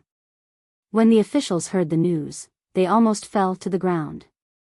Their faces were filled with disbelief. The rebel army hadn't even reached the center. How could His Majesty die? How was this possible? How did His Majesty die? Because of this eunuch's report, the imperial guards were distracted and their resistance was weak. Soon, they were torn apart by the rebel army and were utterly defeated. Amidst the chaos, the rebel general rushed all the way to the dragon carriage. He leaped onto the dragon carriage and lifted the curtain. His eyes almost popped out of his sockets. He saw a fat man in a dragon robe lying on the ground. Fresh blood flowed out of his chest, making him look like a piece of pork stained with blood. This should be the emperor. The general pondered and shifted his gaze to the peerless beauty beside the emperor. With just one glance, he felt that his heart had fallen into the other party's starry eyes, and he seemed to hear the sound of hundreds of flowers blooming in his ears. It was love at first sight. Admittedly, he had seen many peerless beauties, but in front of the woman in front of him, all the beauties in the world paled in comparison and became dull. I am the mother of the nation. General, you are being too presumptuous by looking at me so rudely. Hui Jun sat upright and secretly clenched the dagger in her sleeves. The blood on her skin had already been wiped clean by her. She had suffered too much humiliation in her life. She felt that it was dirty. Now that she was going to the underworld, she wanted to go clean and beautiful. The emptiness after getting her revenge made Hui Jun want to commit suicide. Living was too tiring. She was about to commit suicide when she didn't expect an unfamiliar rebel army general to barge in. This made Hui Jun's heart sink. However, thanks to the appearance of this rebel army general, Hui Jun regained her rationality and decisively gave up on the decision to quietly die. The previous Akeo had died long ago. The Hui Jun who lived was only for her Lang Jun, because this life was given to her by her Lang Jun. Unless her Lang Jun gave her permission, she had no right to dispose of this life, let alone commit suicide.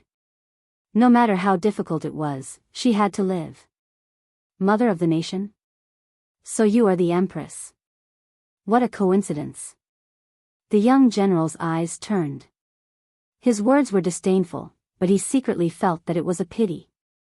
Such a beautiful woman should have been treated carefully by the most magnificent man in the world. How did she end up with a man with a fat head and a pig's brain? Hui Jun looked at the man calmly. She smiled sweetly and her eyes were full of charm. I am the mother of the nation. General, are you going to treat me like a normal concubine?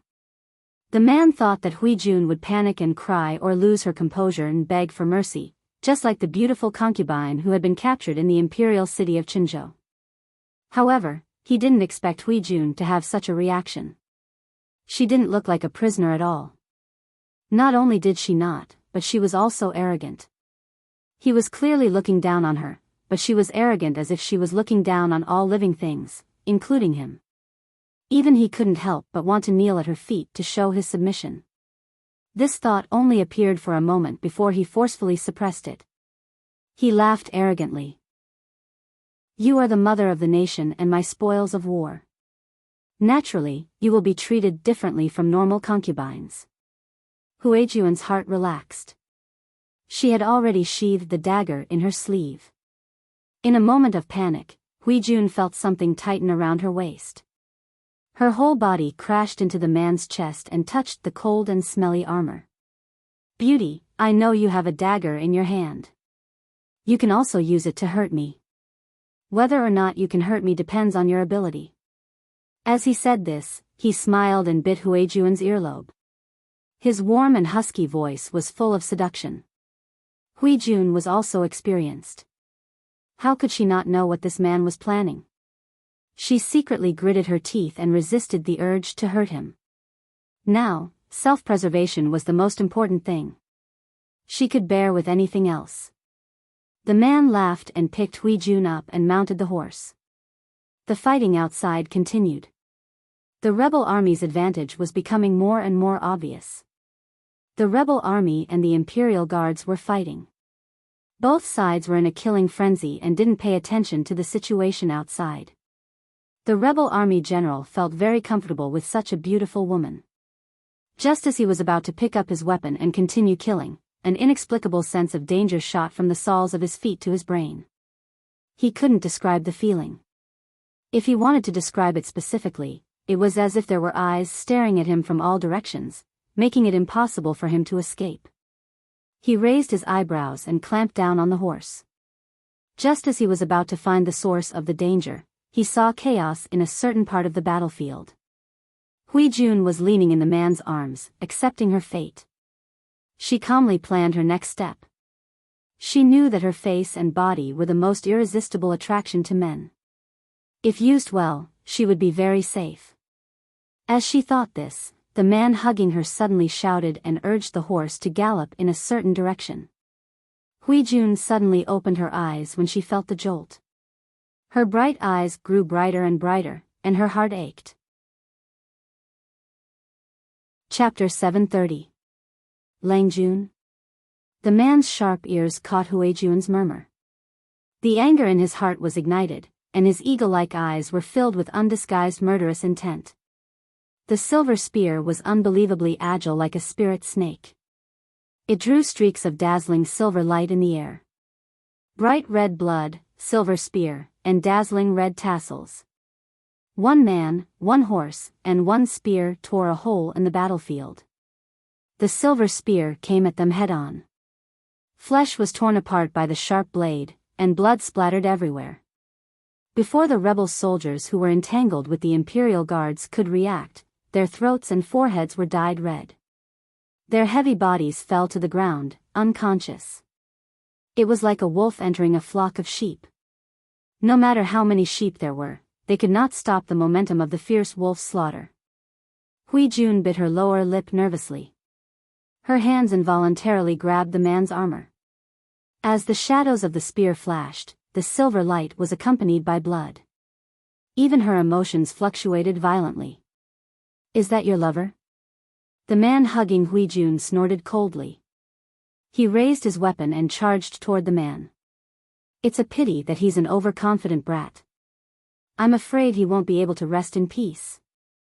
Jiang Pengji, dressed in red and silver armor, charged into the enemy's formation. It was as if there was no one there. "Brat, eat my knife." Even with Hui Jun on his horse, the man was not affected. He slashed at Jiang Pengji's back with his heavy long knife. However, Jiang Pengji was not someone who could be ambushed so easily. She casually blocked the attack. The weapons collided with each other with a heavy sound that made one's teeth ache. "You're quite strong," she sneered. She swept her spear horizontally, clearing away the enemies who came up to her. Then she charged toward the general. Little White did not disappoint its excellent bloodline. It was highly trained in war and understood human nature. It cooperated well with Jiang Pengji. It used its hooves to crush the chests and heads of several enemy soldiers. Its ferocious appearance did not reflect its usual shyness. Jiang Pengji chuckled. "Hui Jun, I'm here to pick you up." To outsiders, the young general's handsome face was stained with blood, but it did not look ferocious. Instead, it gave people the impression that it was upright and clean. "Lang Jun," Hui Jun replied with a trembling voice, her bloodshot eyes filled with tears. Just as she was about to lean forward, the hand that was restraining her waist suddenly tightened, pulling her back to reality. Hui Jun had never imagined that this person would actually appear at this time and personally fulfill the promise he had made many years ago. "You don't have to be afraid. When the dust settles, I will protect you." So, she came here now? Her originally dead heart was now filled with fresh blood, allowing her to hear the thumping of her heartbeat. Such a beautiful atmosphere, there would always be people who didn't know what was good for them to spoil it. For example, the audience in the live broadcast room, for example, the enemy general. "Chinga Manwu, Sister Hui Jun, we're all here to pick you up. Let's go home. Little angel, let's go home together. Almighty Ding Dang, you're so shameless. Carry my Miss Hui Jun and do a 100-meter sprint. Don't even think about coveting her. Yen Rian, ha. You stinky square-faced man, let go of my big sister Hui Jun. Tianshui Xianla, I have a curse to say right now. Pervert, where are your hands on Miss Hui Jun?" The audience in the live broadcast room had all sorts of crusades against the enemy general. The man took advantage of her, and the strength he used to hold Hui Jun's waist was almost enough to strangle her. Seeing this, Jiang Pengji directly attacked the man's face without saying a word. It seemed that she had no intention of caring about Hui Jun in his arms. The man laughed loudly and advanced instead of retreating. "You came at the right time." A young boy who hadn't even fully grown his pubic hair dared to snatch his woman. Clang! The sound of weapons colliding rang out. The ear-piercing high-pitched sound traveled into her eardrums. Hui Jun subconsciously shrank her head and closed her eyes. The man who was holding her was secretly shocked. He took a few steps back with his horse, and the horse under him even neighed in pain. How could Jiang Pengji give the other party time to react? Little White boldly rammed and bit the enemy's war horse. The silver spear in Jiang Pengji's hand turned into a shadow. She killed off the enemies that surrounded her, and she pressed forward step by step. The enemy did not dare to send out archers in consideration of their general safety. Just as they hesitated for a moment, a cloud of dust rose from the distant horizon. Jiang Pengji rushed over on her horse. How late could her reinforcements be? The man who was holding Hui Jun gradually lost his strength. Sweat dripped down from under his helmet.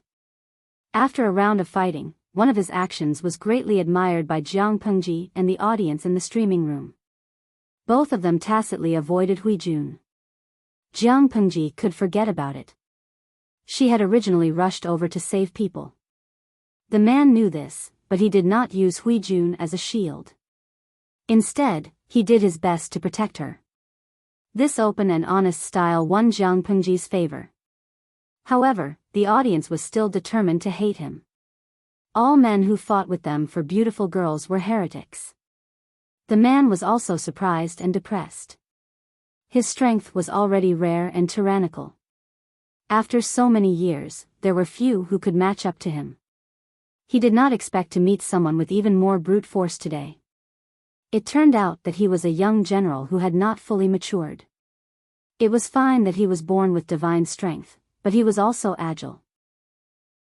The shadows of the spear were dense, like an impenetrable net. He, who had always been proud of his strength, did not dare to take it lightly. He could only barely resist. If it was not for the soldiers around him restraining the unfamiliar young general, the man felt that he would have lost even more miserably. He had to empty one hand to hold Hui Jun and the other to hold the weapon. It was already sore and limp from frequent collisions. The muscles on his arm had swollen to the point of showing signs of blood. Hui Jun also noticed the situation. She hurriedly and frantically said, "I'm sorry." At that moment, the man's attention was completely focused on Jiang Pengji. He could not spare any extra attention. Hui Jun pulled out a dagger from her sleeve and slashed the man's thigh. While he was panicking from the pain, she leaned over and pounced on Jiang Pengji. "Oh my, you're not afraid of death." Jiang Pengji carefully noticed Hui Jun's movements. She had long prepared to borrow him, but she still lectured him. The man who had been tricked by Hui Jun came back to his senses. A trace of unwillingness flashed across his face. However, he did not attack Hui Jun. Instead, he spat out a mouthful of bloody saliva and laughed wantonly. "You dare to snatch a woman from me? You have guts. Tell me your name. If I'm in a good mood, maybe I'll leave you with a whole corpse." Jiang Pengji protected Hui Jun in her arms. If she was allowed to stay on the horse, who knew if she would become a target for arrows? Aren't you afraid of cutting your tongue when you talk big? Jiang Pengji dealt with the enemy troops with ease. At that moment, she had already tried to break out of the encirclement and regroup with the army. The rebels had no more scruples. Several cold arrows were aimed at her vital parts. Jiang Pengji lowered her voice and said to Hui Jun, "Hold me tight. Be careful." Chapter 731. Jiang Pengji gave Little White an order. Little White was as excited as if it was on drugs. It charged into the crowd with its hooves. Jiang Pengji cooperated and shot down the arrows that were sneaking up on her and Little White. Little White not only ran fast, but it also changed its speed midway. When its hooves kicked, it took away a life with each hoof. When the human and the horse worked together, they were like the god of death. The imperial guards nearby were helping to restrain the rebel army. They could not focus on her. Under such conditions, Jiang Pengji was even more skilled and at ease. The number of souls that died under her spear kept increasing. She and Hui Jun, who was in her arms, were almost covered in blood, but they were surprisingly unharmed. "Bring me my bow and arrows." The young general spat. His right hand, which was holding the weapon, almost lost all feeling. Watching Jiang Pengji's back gradually disappear, he knocked an arrow and drew his bow. He aimed at Jiang Pengji's back. The 2-stone heavy bow was as light as a feather in his hands. The arrow left the bowstring and broke through the air. It was a dazzling arrow. At that moment, besides his arrow, there were dozens of other arrows. Jiang Pengji frowned secretly. She shot down the other arrows and hugged Huijun to avoid being hit in the vital areas. In the end, the arrow that should have pierced through her back brushed past her arm. Huijun witnessed the scene with her own eyes. She saw that Jiang Pengji's arm had an arrow wound. Her eyes widened and she clenched her fists. She developed a strong hatred for the general just now. She trembled and said, "Lang Jun, you're injured." Jiang Pengji said nonchalantly, "It's just a small wound. It'll heal in a day or two." It was not that she could not avoid the arrow, but Little White could not keep up with such extreme speed. She still had to worry about Huijun. In the end, she was injured, but it was only a small wound the length of a finger. If the arrowhead had been smeared with poison, it would have caused her some trouble. Unfortunately, the arrow was not poisonous, so she did not need to care. Little White quickly left the enemy's shooting range and quickly entered the area of their support. "My lord." Li Yun and the others' horses were not as fast as Little White. Most of the troops still relied on their 2 legs to run. How could they catch up? On one hand, they were on tenterhooks, and on the other, they used all their strength to rush back.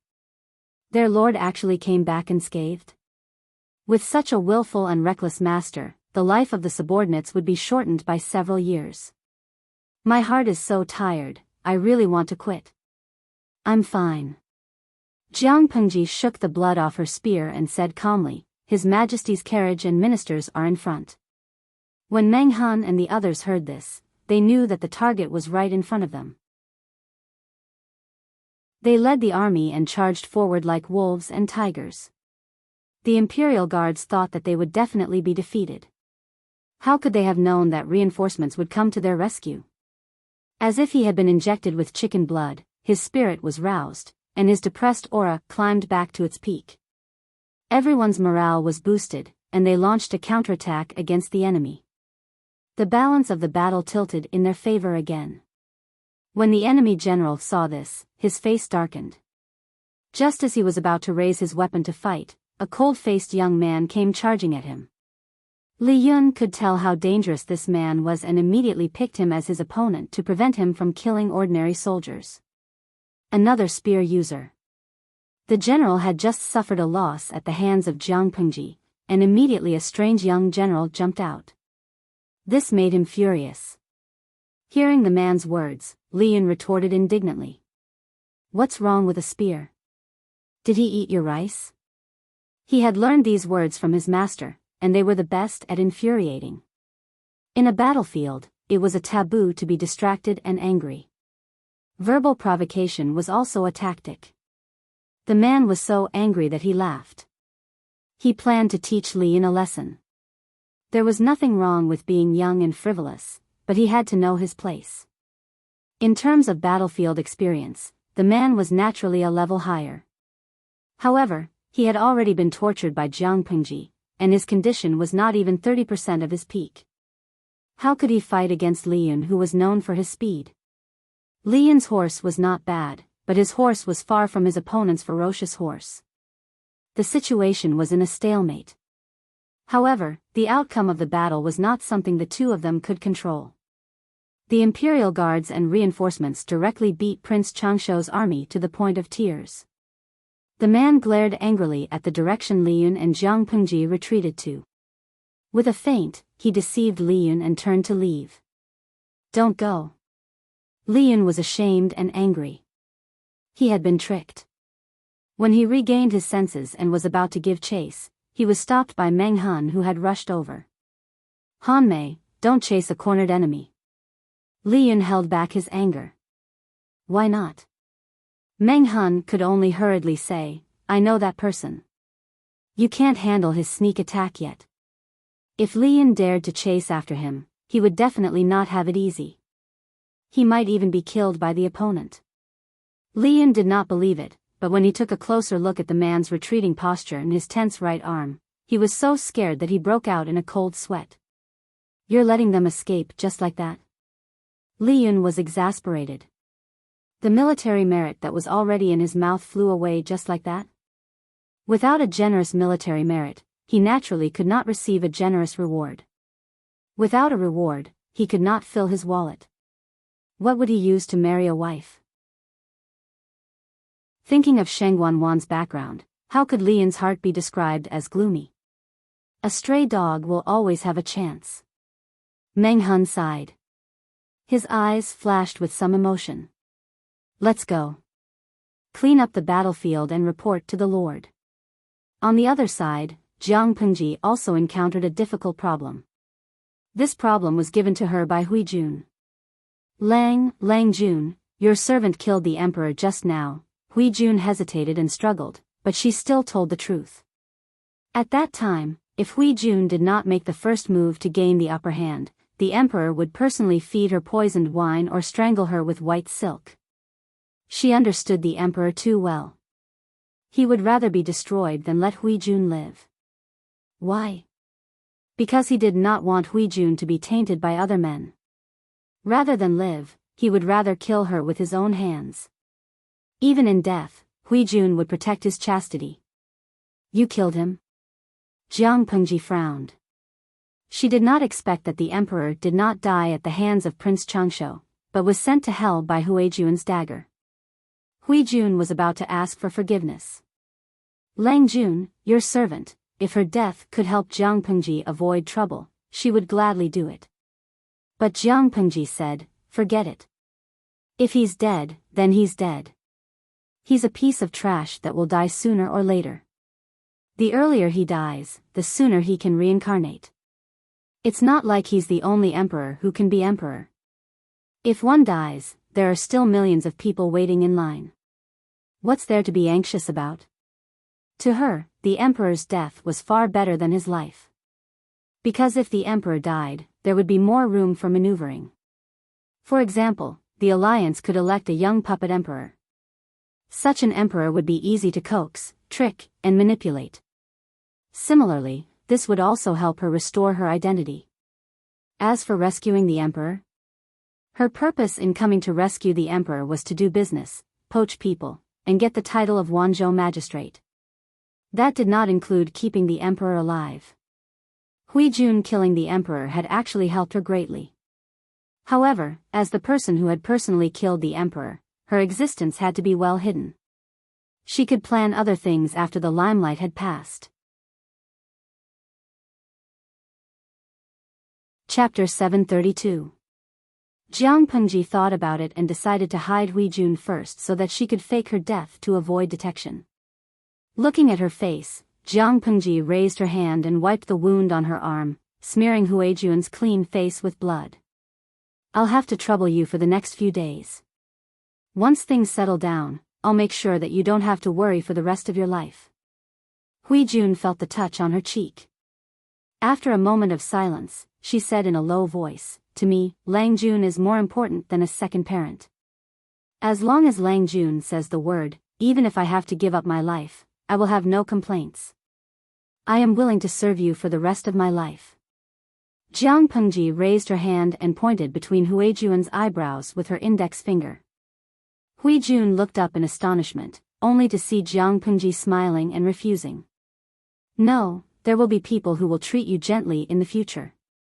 There is hope as long as you are alive, so why be so pessimistic? There's still a long way to go. Hui Jun clenched her fists in her sleeves and lowered her head. Yes. Jiang Pengji sent someone to strip a set of clothes off the corpse of the Imperial Guard and let Hui Jun change into it. No matter what, he had to get past this hurdle first. Once the limelight was over, he could change Hui Jun's identity. After finishing this task, he also ordered his personal guard to handle another matter. She asked the guards to search the battlefield to see if there were any female ministers who had been killed by accident. She chose a corpse that was closer to Hui Jun's and completely destroyed the face of the corpse. She changed it into Hui Jun's clothes and disguised it as Hui Jun's corpse. As for whether anyone would suspect it? Now, only those with big fists have the right to speak. Those ministers who only have a defeated army dare to make a fuss? My lord, His Majesty is already in heaven. Yan Lin glanced coldly at the messy battlefield and whispered to Yang Jian. Yang Jian's face was still filled with excitement. When he heard these words, he froze on the spot. Bin Tian? Yang Jian choked on his words and couldn't come back to his senses. His Majesty is in heaven. Xiaoyang, what should we do now? Yan Lin's tone was cold and decisive. Let's stabilize the situation first. Don't panic. We just need to cooperate with the alliance and the courtiers to elect a new emperor. If the emperor died, then so be it. In any case, the royal family had many backups. As long as the person who ascended the throne was Prince Changsho, everything would be fine. There were not many people or things that Yan Lin cared about. The so-called emperor was not one of them. In Yan Lin's eyes, the merit of supporting the new emperor was no less than saving the emperor's life. The former was easier. Yang Jian's heart felt stifled, but the emperor's corpse was already cold. No matter what he did, he could not change the truth. Both armies were well trained. Although they had never cooperated with each other before, they did not hold each other back. After working together to repel the enemy, no one pursued them. Instead, the first thing they did was to comfort the frightened ministers and their families. Feng Zhen, Yang Si, and Yan Lin were in charge of dealing with the courtiers. The work of using their brains was naturally left to these scholars. Xiaoyang, I sneaked a peek at His Majesty's body. He died a terrible death. It doesn't look like he was killed by the enemy. Yang Tao had taken advantage of the chaos to sneak a peek at the corpse. There was an exquisite and luxurious knife in the emperor's chest, and his heart had been squeezed out. Yan Lin looked calm. It doesn't look like they were killed by the enemy. Yang Tao nodded vigorously. It doesn't look like he was killed by the enemy. It looks more like he was assassinated during the chaos. Pieces of his heart are out. Jiang Pengji had arrived too quickly, and the situation was chaotic. No one knew what had happened in the chaos. There was only one enemy general who knew that Jiang Pengji had taken Hui Jun away. When Jiang Pengji rushed back with Hui Jun in her arms, Hui Jun was buried in her arms. Everyone thought she was a captive. According to the eunuchs who had served the emperor was not killed by the enemy, but by the Empress. Yang Tao murmured with fear still lingering in his heart. The Empress killed the emperor? If you are not a family, you will not marry into the same family. This Empress is cruel. Don't pry too much into the royal family's private affairs. Don't dirty your eyes. Yan Lin's expression was calm and emotionless. Yang Tao replied obediently, okay, I understand. The more I say, the more wrong I will be. I will speak less in the future. Jiang Pengji hastily treated her wound and wrapped her arm with a clean cloth. The battlefield had been partially cleaned up, but the corpses were still everywhere. Blood stained the ground, and the air was filled with the nauseating smell of blood. With her sharp eyes, she saw a few middle-aged men dressed as officials surrounding Yang Si and the others. They looked agitated and indignant. The demon empress must be killed. Regicide is a crime punishable by death. How can we let her go so easily? If we don't kill the demon empress, we won't be able to pacify the people. I hope you can send troops to capture her as soon as possible to comfort His Majesty's soul in heaven.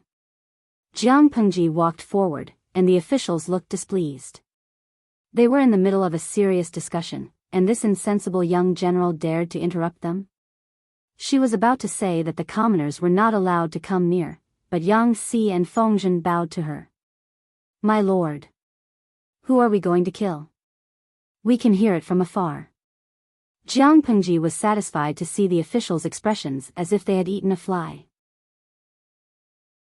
His Majesty is in heaven, and the officials have said that the Empress is the murderer. But in this chaos, it's really difficult to find the murderer. Yang Si and Feng Zhen were tired of the officials. They had no ability, but they were good at commanding people.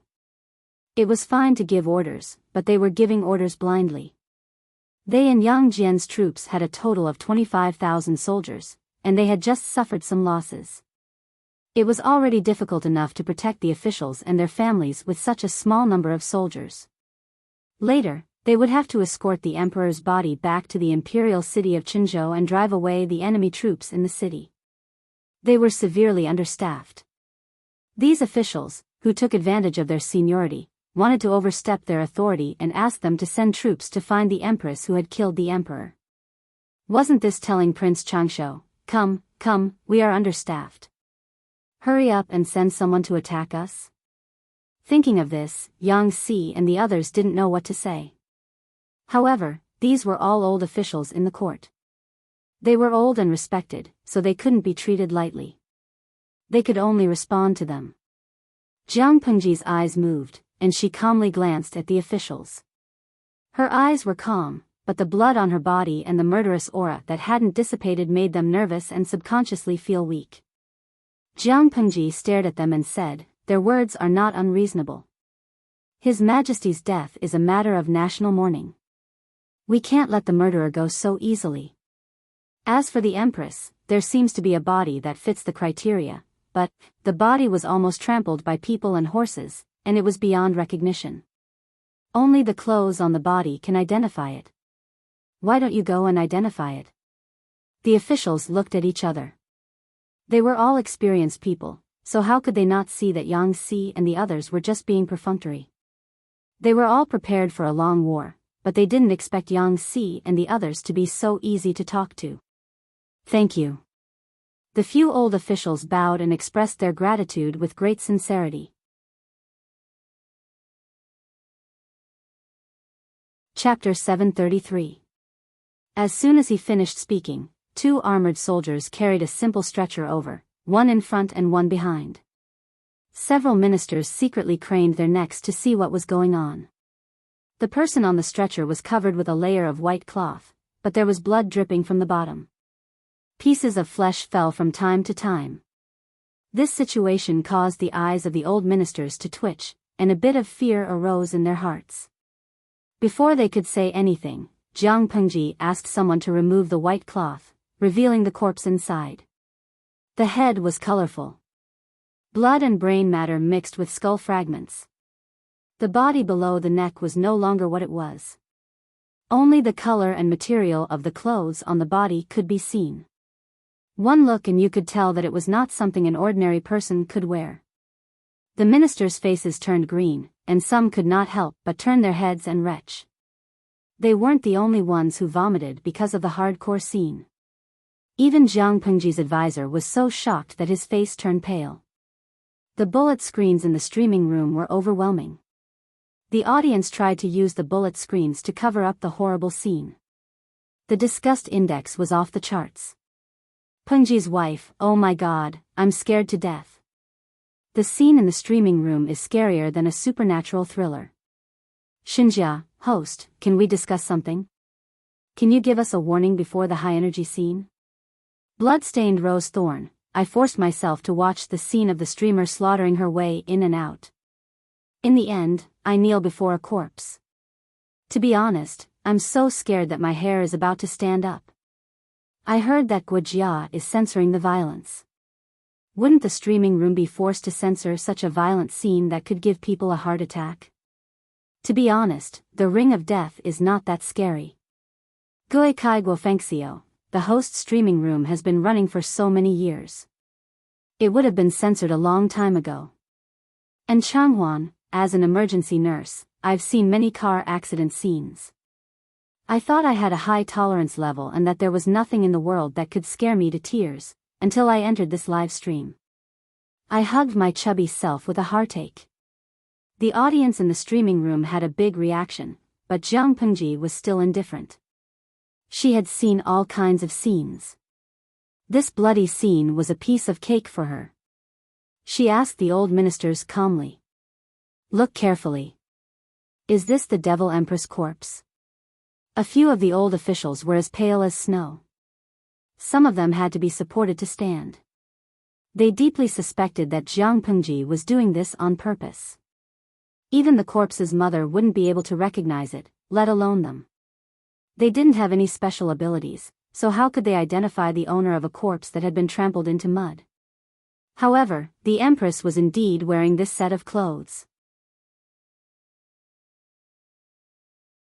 He had found a chance to ask the eunuch and the palace maids about the situation. He had heard a lot of interesting things. He said, "My lord, I have found out everything. Of the 4 princes, only the 3rd and 4th princes are still alive. But the 4th prince, Wuma-jun, is a cripple with crippled legs. He won't have a chance to stand up in this lifetime. Therefore, the most suitable candidate is the 3rd prince. The 3rd prince's background isn't simple. His mother was from a branch of the Feng family. If he ascends to the throne, I'm afraid it will be troublesome." Jiang Pengji sneered. To put it nicely, they are a branch of the Feng family. To put it bluntly, they are unrelated blood relatives. So what if the 3rd prince ascends to the throne? Will the Feng family use all their power to help him? Naive. It's more realistic to dream. She wasn't the only one who saw it clearly. The Feng family saw it even more clearly. Dongqing was rotten to the bone. There was no way to save it. Even if the 3rd prince ascended to the throne, would the feudal lords, who had a lot of troops, surrender obediently? Just one question. Why? Why would the feudal lords hand over their lives? Because they had been living off Dongqing's salary for a few years? How shameless. Jiang Pengji continued, the Feng family is full of shrewd people. They won't take the risk. Dongqing is rotten to the bone. There is no way to save it. If they are dragged into the court's dispute because of the 3rd prince, I'm afraid, the Feng family, which has been passed down for thousands of years, will come to an end. Therefore, you don't have to worry about the Feng family. But Zisher is right. If the 3rd prince ascends to the throne, it will indeed bring some trouble. If an adult emperor sat on the throne, it would indeed be more difficult for Jiang Pengji to be the official magistrate of Wanzhou. So, the 3rd prince, I'm sorry. Chapter 734. Cut the weeds by the roots? Jiang Pengji tilted her head and looked at him. She squinted her eyes lazily and opened her mouth. Do you even need to ask? If you don't cut the weeds by the roots, they will grow again in spring. I won't do something like nurturing a tiger and inviting calamity. Do it cleanly and cleanly. Feng Zhen was about to leave when Jiang Pengji suddenly remembered something and called out to him. Right, kill the 4th prince as well. Feng Zhen was surprised. The 4th prince was already a cripple with both legs. It was impossible for him to ascend to the throne. Despite his doubts, Feng Zhen didn't question her. The subordinates could only follow the orders given by their lord and run the errands. 1 death was death. 2 deaths were also death. The 3rd prince and the 4th prince died together, which could be considered as fulfilling their brotherhood in this lifetime. Jiang Pengji saw Feng Zhen walk away and sneered. Why did she include the crippled 4th prince? He was the son of the fake Wang Huiyun. She had the help of the system and wouldn't die easily. Who knew if she would come up with some evil plan to cure the 4th prince's legs? When Jiang Pengji killed the 3rd prince, Wuma-jun would be the only one left, and the throne would rightfully fall to him. She didn't want to cause trouble for herself. She had to be cautious. She couldn't do something like making a wedding dress for someone else. If Wuma-jun's legs were really healed and she killed the 4th prince, would that time-traveler woman vomit blood? She didn't know if she would, but she would definitely be depressed. Iji-miji, oh, my streamer is so cool as a villain. She directly murdered a prince, awesome. Zhuge Liangdu, that's amazing. I feel like my worldview has been led into the gutter by the streamer. I actually thought she was super cool when she was secretly discussing the plot with Feng Zhen. This is probably the charm of a villain. It feels so good to beat up a little kid. I live next door. I surnamed Wang. How does the streamer look like a villain? Villains don't have a good ending. Our streamer is the main female lead. Lao Wang is not as good as Lao Song Chong. How is she the main female lead? She's obviously the main male lead. She's so handsome that I can't close my legs. Zhen has a sword. What? Pengji, your majesty. All the other women have been taken away. When are you coming to marry Bao Bao? Xinyue, say no more.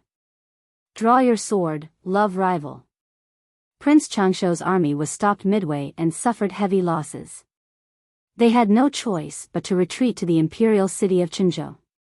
They burned, killed, and looted, almost releasing the most evil part of human nature. Smoke and fire filled the air, and the sound of crying filled the air. The once rich and luxurious capital was now filled with smoke and fire. It was a complete mess. Due to the military order, the enemy did not dare to make a move on the people of the rich and powerful families. At most, they would rob them of their money and maids. They did not dare to touch the proper madams and noble ladies, and the ministers and high-ranking officials also avoided them as much as possible. They were worried about these officials because Prince Changshuo still needed them to fill the ranks of the new imperial court. However, the soldiers would not care about the common people and the concubines and beauties abandoned by the emperor. The entire imperial city was in chaos. General. They had fought back. Should we go out of the city to face the enemy? The enemy general lowered his eyes and said decisively, no, there are only 6,000 brothers left. Continuing to fight is futile. The deputy who reported the news had a sorrowful look on his face. General, are we just going to endure it? The general sneered, endure? Revenge is a dish best served cold. There will always be an opportunity. Retreating is just to find a better opportunity. A lack of forbearance in small matters would spoil great plans. When it was time to endure, one could not act impulsively. When it was time to give up, one could not be overcautious. The current situation was not in their favor. If they continued to fight, they would be completely annihilated.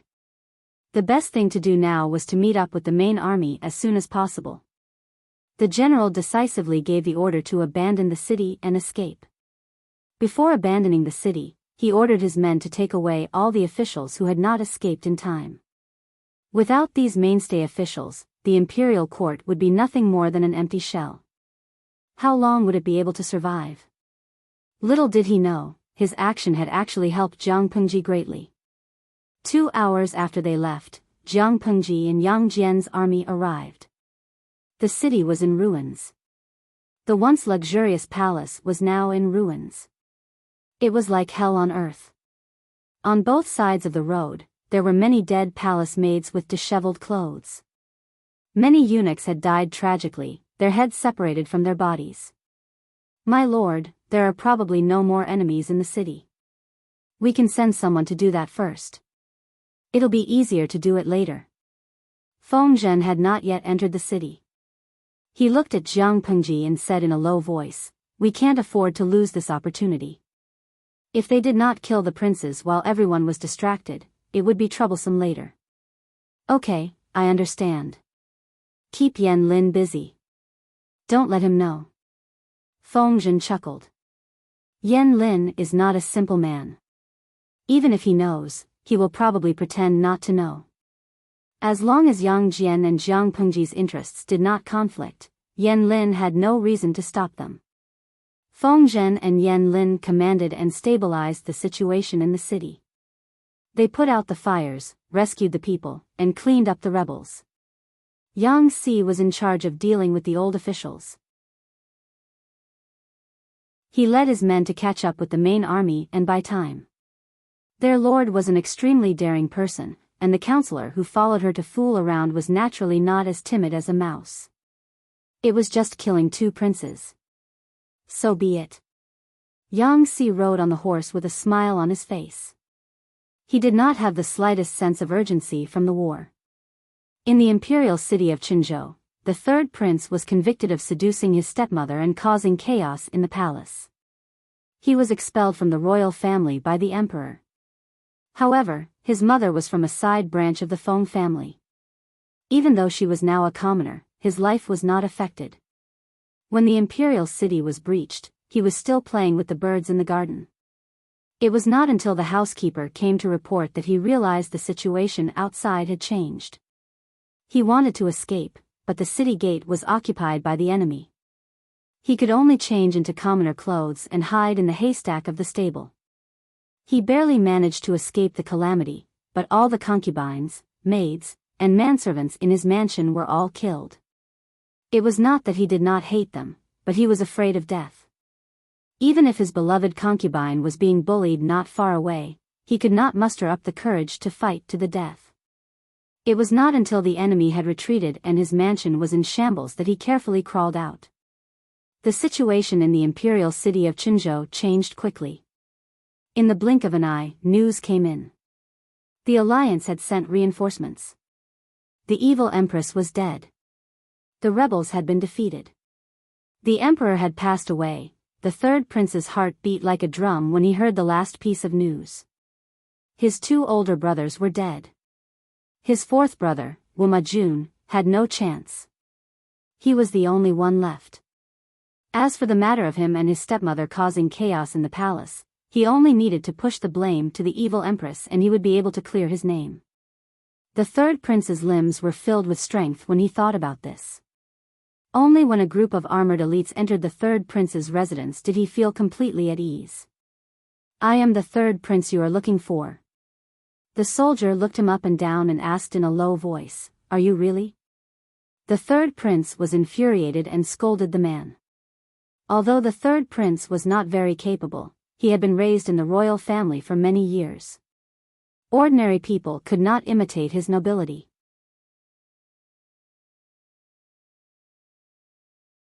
Chapter 735. When the third prince heard this, he felt that something was wrong, but he didn't take it to heart. But, before he could take 2 steps, the leader of the soldiers suddenly stepped forward and blocked his way. The next moment, he felt a sharp pain in his chest. "I'll send you to hell. Please don't blame me, Your Highness." Amidst the pain, he vaguely heard the man's scornful and mocking voice. The third prince used all his strength to spit out 2 words. "You." He didn't finish his sentence before he breathed his last. His body slumped to one side. The soldier kicked the third prince. Seeing that he couldn't be more dead, he immediately threw the third prince's body into the well in the backyard. Once the body was in the water, it would be difficult to determine the time of death. When the time came, they just had to blame Prince Changshou's army for the third prince's death. "Let's go. There's no trace of the third prince here, only a lunatic. Let's search somewhere else." 2 flowers bloomed, one on each side. The third prince breathed his last, but the fourth prince couldn't be found. Not only could they not find him, but they couldn't even enter the fourth prince's manor. The soldier secretly reported this matter to Fengzhen. Fengzhen was surprised. "You can't find the fourth prince's manor?" The soldier felt wronged. It wasn't that they couldn't find the fourth prince's manor, but they could see it, but they couldn't enter. It was clearly that residence, but it was as if he had encountered a ghost and was unable to approach it. Fengzhen didn't believe in supernatural powers, but this made him wary. "You can leave now. Keep a close eye on that place. Don't let anyone get close." Fengzhen sent the soldier away in a low voice. After frowning, he found Zhang Pengji and briefly explained the problem at hand. "My lord, supernatural powers can't be trusted. But if the fourth prince is fine, he can use this miracle to build support for himself. The people and the court officials will definitely side with him. If that's the case, why don't we be ruthless and burn down all the mansions nearby? That will completely eliminate any future problems." Fengzhen firmly believed that supernatural powers were fake, but there were too many ignorant people who were too easy to fool. Looking at the history of emperors, which of them didn't create 1 or 2 mythical stories for themselves? Otherwise, how could the words, "the monarch's authority is bestowed by God," be true? After Zhang Pengji heard this, she smiled and asked Fengzhen in return. "Burn all the nearby mansions?" That was a good idea, but what if fire didn't work?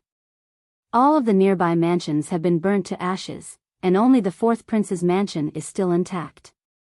In this way, not only have we not achieved our goal, but we have also helped them build up their momentum. This wasn't some kind of supernatural power, it was just someone playing tricks in the dark. It's just a trick, a mere swindler. Feng Zhen was astonished, but before he could voice his doubts, Jiang Pengji threw the matter in her hands to him. Help me deal with this for a while. As for the fourth prince, I will personally send him to hell. If the soldiers could easily find the fourth prince, it meant that the time traveler did not think of using Wu Majun. That was for the best. It would save her trouble. But now, the soldiers could clearly see the fourth prince's mansion, but they couldn't get close to it no matter what. This was thought-provoking. In ancient times, people would blame this on supernatural powers, but the viewers in the live stream room had a different way of thinking. Coca-Cola, when I heard the host say that she would send the fourth prince to hell, I feel like she's about to explode. She's so evil that I want to marry her. Pepsi-Cola, you're all smitten with the hosts too. 8-meter aura. Am I the only one who noticed Feng Zhen's words? I'm super curious. What happened to the fourth prince's mansion? Why did it look like ghosts were going around in circles? Could it be that there really are demons and ghosts in this world? Chiue Bo He, even if there are demons and ghosts, our host can still tear them apart. What are you afraid of? Cling to the host's thighs. Lemon, thinking about what the host said before, I feel that the fourth prince's legs might not be crippled. Moreover, the eldest prince, the second prince, and the third prince are all kneeling. Won't the title of emperor fall on his head? Even if his legs are crippled, ancient people were very superstitious. If the fourth prince is covered in a layer of myths and is blessed by the heavens, perhaps an exception will be made? Everything is hard to say. Ancient people always liked to add myths and spirits to inexplicable phenomena. But in the eyes of modern people, it was mostly a show. If the fourth prince seized the opportunity, he might be able to make a comeback. Unfortunately, his opponent was none other than Jiang Pengji. She was a person who specialized in dealing with all kinds of demons, vulgarities, and scum. The fourth prince was not favored. After he came to Qinzhou, the fourth prince's wife, Lu Huan, gave birth to an ominous two-headed conjoined demon infant, which caused Wu Majun to be demoted again and again. Because of various reasons, his mansion was located in the most remote part of the imperial city. The surroundings looked desolate and clean. The houses nearby looked more like haunted mansions. It was obvious how much the emperor hated Wu Majun when he was alive. Jiang Pengji didn't alert anyone. She avoided all the spies and quietly moved closer. Looking at the mansion in front of her, not only was she shocked, but the audience was also surprised. Lulu Awading, no way. This is the fourth prince's mansion. It doesn't look like it at all. Even a normal rich businessman is better off than this, right? Xinjia, after all, he's not favored and he doesn't have a family to rely on. He must have a hard time. It's normal for him to be poor. The audience in the streaming room was discussing the appearance of the fourth prince's mansion, but Jiang Pengji didn't care. She just frowned. The whole mansion was covered by a strange spiritual aura. It could affect the judgment of ordinary people. Bookworm Xiaoyin, host, let's go and take a look. Let's see if it's really a ghost wall. Wanzhao Qingkong, we have to believe in science. We have to oppose all superstitions. Ghosts are just a trick to deceive people. Jiang Pengji observed for a while and suddenly laughed.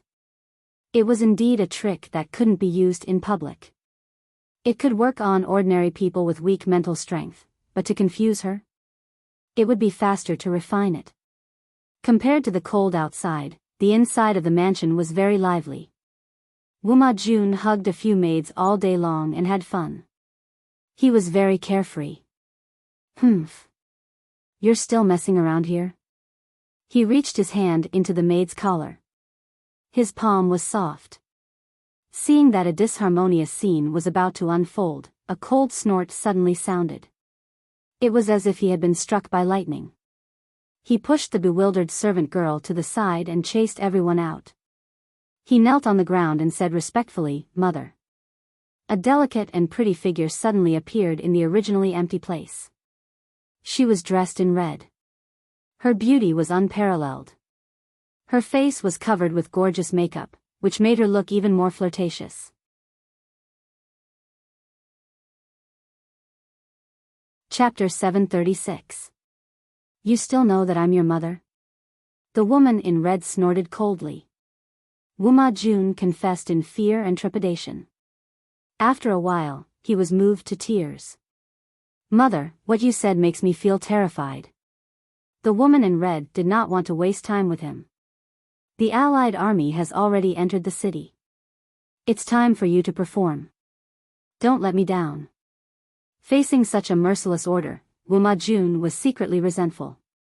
However, he appeared docile and obedient with a strong sense of childlike admiration. I understand. I will definitely not disappoint Imperial Mother's expectations. A few days ago, this woman had suddenly appeared in front of him and claimed to be Wuma Jun's deceased mother, Imperial concubine Wang. Of course, Wuma Jun did not believe her. Although he had never seen Imperial concubine Wang, he knew that the dead could not come back to life. She did not talk nonsense with him. Instead, she gave him elixirs that cured his crippled legs in an instant. Faced with this fact, and recalling the way she had appeared out of nowhere, Wuma Jun's heart beat wildly. This was clearly a trick that only a deity could do. Regardless of whether she was his mother or not, based on the ability she had displayed, she was his biological mother. Relying on the magical powers of his biological mother, the enemy troops who had invaded the imperial city treated this house as if it was nothing. Wuma Jun's life had been very comfortable. Your father is dead, and so are your eldest and second brothers.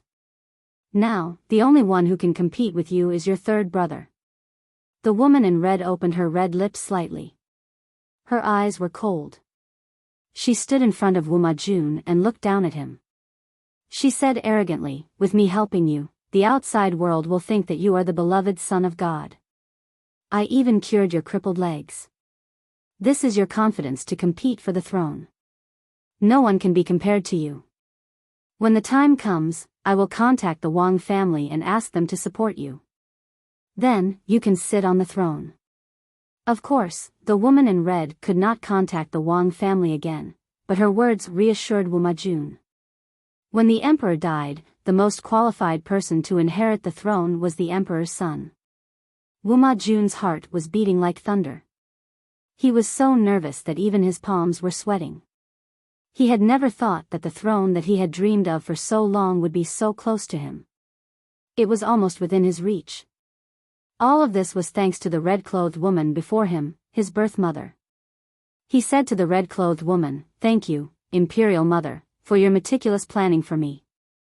Once I sit on the dragon throne, I will definitely make you the Empress Dowager." In the past, the woman in red would have been quite interested in the Empress Dowager. But now, she lacked interest. So what if she was the Empress Dowager? No matter how noble a woman was, she was still a widow. She could not do as she pleased like the emperor. I am satisfied that my son has such filial piety. The sword of Damocles, Lu Shi, was hanging above her head. If she was not careful, it would fall and take her life. The most important thing now was to break this sword. The woman in red clenched her teeth in hatred when she recalled how she had failed to assassinate him while disguised as a dancer. Because of that operation, she owed the system 1 billion popularity points. In order to pay off her debt as soon as possible, she had been crazily doing quests during this period of time. She had even agreed to many excessively explicit requests from the audience. Her self-esteem had been repeatedly trampled on by the audience. Her hatred for Emperor Qin grew, and her hatred for the audience in the live broadcast grew. What was even more infuriating was that she could not throw a tantrum at the audience.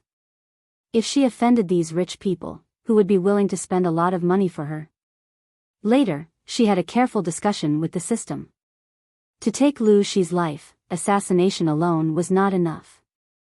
If her son, Wuma Jun, ascended to the throne, he would be able to use his status as the emperor to suppress Lu Shi. She would then take the opportunity to use the level 9 loyalty talisman on Lu Shi. If not for this, she would not have thought of Wuma Jun, her useless son. In order to cure Wuma Jun's crippled legs, she had no choice but to buy elixirs in installments from the system. At first, she was a little reluctant. The elixirs required too many popularity points. She did not want to bear the debt for Wuma Jun. However, the possibility of a prince with crippled legs competing for the throne was too small. He could easily be feared by the new emperor. Under the persuasion of the system, the woman in red gritted her teeth and bought one. Apart from that, she also spent some popularity points to promote Wuma Jun. She placed invisibility talismans around the mansion to ensure that ordinary people could not enter. This would not only protect Wuma Jun, but it would also create an illusion for others that Wuma Jun was blessed by God, and that he was God's favorite son. Who else in the world was more qualified than him to be the emperor? Ancient people were superstitious and stupid. As long as there was enough publicity, Wuma Jun would be gilded with a layer of gold. Now that the alliance had conquered the imperial city of Qinzhou and defeated Prince Changshuo's rebel army, it was time for Wuma Jun to show up. The strange mother and son were full of fantasies about the future. It was as if they could wear a royal robe and sit on the throne in the next moment. Unfortunately, oh, you really have 9 lives. I broke your neck last time, but you didn't die. Now you're alive again. A cynical voice came from outside the door. Wuma Jun and the woman in red were shocked. Their expressions changed. They looked in the direction of the voice. When they saw who it was, their expressions changed again. Lanting? Wuma Jun looked at Jiang Pengji in surprise. He almost couldn't recognize her. Are you really Lanting? He and Jiang Pengji hadn't seen each other for years. He almost couldn't recognize the young general in red and silver armor as Lu Shi. Your Highness, long time no see. Jiang Pengji spoke to Wuma Jun, but her mental strength was locked on the woman in red. She didn't dare to act rashly. You're my brother-in-law. We're family. Don't be so polite. Lanting, you don't have to be so polite. Wuma Jun's intuition told him that Jiang Pengji didn't come with good intentions, but he didn't know why she was there. He couldn't afford to offend her. Therefore, he could only try to get to know Jiang Pengji and try to make her lower her guard. Brother-in-law? Jiang Pengji laughed and said sarcastically, I can't bear the title of brother-in-law, Your Highness. Wuma Jun was surprised. What do you mean? What do I mean? You'll have to ask this wanton woman next to you what she did back then. Jiang Pengji smiled faintly. She stared at the woman in red. Her tone was cold and cruel. Wuma Jun looked at the woman in red. She claimed to be his biological mother. He believed her on the surface, but he was still suspicious. Why do you want to ask her? Jiang Pengji said, Your Highness, there's something you don't know. Do you know why Lu Huan suddenly had a hemorrhage? Rumor had it that Lu Gui had given birth to a pair of conjoined two-headed demon infants. After giving birth to the children, she passed away. But do you know why the child was deformed? Because, how can a half-brother and half-sister have a normal child? Wuma Jun's eyes widened. He was so shocked that he took 2 steps back. He felt like he was listening to a book from heaven. No, even a book from heaven was not that ridiculous. Lu Huan was Lu Shi's concubine's daughter. How did she become his half-sister?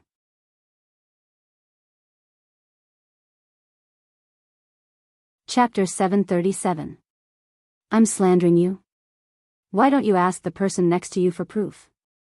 Faced with Jiang Pengji's question, Wuma Jun's expression froze. He could not suppress his fear and cower. Because you bully the weak and fear the strong, you only dare to confront me. You don't dare to ask her for proof. Her magical skills make you afraid, but at the same time, she gives you hope. You need to use her ability to ascend the throne. As long as you can ascend the throne, even if you never believe she's your biological mother, you can still crawl at her feet and please her like a dog. Am I right? Jiang Pengji stepped on Wu Majun's sore spot, word by word, poking his sore spot. I didn't. Wu Majun panicked. His eyes flickered and he did not dare to look at the woman in red. If you didn't, why are you feeling guilty? Jiang Pengji crossed her arms and sneered at the strange mother and son. She suddenly realized something and said, look at my memory. Even if I'm feeling guilty, it's this woman who feels guilty first. After all, she's worse than scum. The woman in red was pointed at and scolded by Jiang Pengji. How could she stand it? She used the rippling subtle steps and floated like a fairy. Her palms looked feminine, but they contained a strength that could shatter internal organs. You want to kill me just because you can't win? But the question is, can you beat me? Have you forgotten how you died last time? Jiang Pengji dodged sideways and grabbed her collarbone with her right hand. She threw her to a corner of the room. If it was a man, he would have been seduced by the woman's beauty. He would be worse than trash in Jiang Pengji's eyes. She dealt with it easily, as if she was taking a stroll in the park. Her attitude made the woman in red hate and jealous. She could see that Jiang Pengji did not have any special martial arts, but she could beat her. How could this be? It was not fair. Who are you? Why do you know so much? The woman in red was so angry that her teeth were chattering. You don't even know who I am, but you dare to attack me. You're quite bold. Seeing the woman in red get up from the ground, Jiang Pengji clapped her hands and said to Wu Majun, so this woman hasn't told you the truth. Not long after she gave birth to you, she secretly hooked up with Prince Changsho. The two of them had an illicit relationship and gave birth to Lu Huan. In order to pursue wealth and power, she dumped Prince Changsho and abandoned Lu Huan. Lu Huan was adopted by my father. He recognized her as his daughter and raised her for more than 10 years. Do you know why my father was a fool and helped her raise Lu Huan? Think about it, wouldn't it be delightful to see the children of one's enemy having an illicit affair? Wu Majun's face was extremely dark, and his hands were trembling violently. Fear, shock, and indescribable disgust. His former wife, the woman who had a night of passion with him, the woman who was pregnant with his child, was actually his half-sister? Not only did they share the same mother, even their fathers were biological brothers. The image of Lu Huan's face and her protruding belly appeared in his mind. Suddenly, he felt nauseous and vomited. Wu Majun wasn't the only one who couldn't accept reality. The lady in red couldn't accept it either. Even if she was the one who did all these things, she would still fly into a rage out of humiliation when it was exposed so openly. She thought that she didn't know about her plan and the reason why she deliberately abandoned Lu Huan. She didn't expect she to know from the beginning to the end. That man deliberately took advantage of her and played her. B*TCH. The lady in red stared at Jiang Pengji with fear and hatred, as if she wanted to cut her into pieces with her gaze. Jiang Pengji sneered and raised her eyebrows slightly. She asked in return, B*TCH? You're scolding yourself, aren't you? You should reflect on yourself. Who's the B*TCH? What do I have to reflect on? The lady in red panted heavily. Her eyebrows were hideous because of hatred, which more or less ruined her picturesque appearance. Jiang Pengji smiled and tore off the lady's only cover in front of Wu Majun. She sneered, a lone soul possessed Wang Huijuan's body and harmed Xie Qian and his son. In order to enter the palace for glory and power, she had an unclear relationship with the three royal brothers and gave birth to Wu Majun and Lu Huan. Another crime was to allow the siblings to have an illicit affair. When you were in Zhongzhou, you always paid attention to the situation in Dongqing. Isn't Takshu, the maidservant in my residence, your informant? Don't you know that Lu Huan and Wu Majun are engaged? It's been 3 years since their engagement. Do you dare to say that you don't know? You clearly know that they are half-siblings, but you still watch them get married and have an illicit affair. Can you explain why? The live streaming room immediately exploded. What did they hear? Sister Takshu was the informant arranged by this time-traveling woman? Not only was Jiang Pengji's live streaming room in an uproar, but Wu Majun felt that his worldview had been shattered into pieces. He finally stopped the urge to vomit. He no longer had the thought of being an emperor in his mind. There was only one question lingering in his mind. Why? Why did she watch the siblings have an illicit affair? She was their biological mother. The lady in red did not answer, but Jiang Pengji did. She smiled and said, I think you're indifferent because Lu Huan and Wu Majun are no longer of any use to you, right? The lady in red wanted to ignore it. So what if she was the one who did it? She gave birth to Wu Majun and Lu Huan, but she would leave this world sooner or later. There was no need to invest too much emotion in them. Was it wrong to do so? She felt justified in her heart, but she soon realized that it would not work. She saw that the bullet screen in her live streaming room was full of condemnations against her. The rich people who supported her even said that they would not come anymore. I thought you were just a whore. Now I realize that you are a vicious whore. Alright, I'm leaving. You can play around, but if you lose your life, I can't afford to play around. Sigh, although you are very good looking, the Japanese ladies are not ugly. You are worse than them. Shameless, lowly whore. The lady in red was furious. She was on the verge of losing control of her emotions. Yes.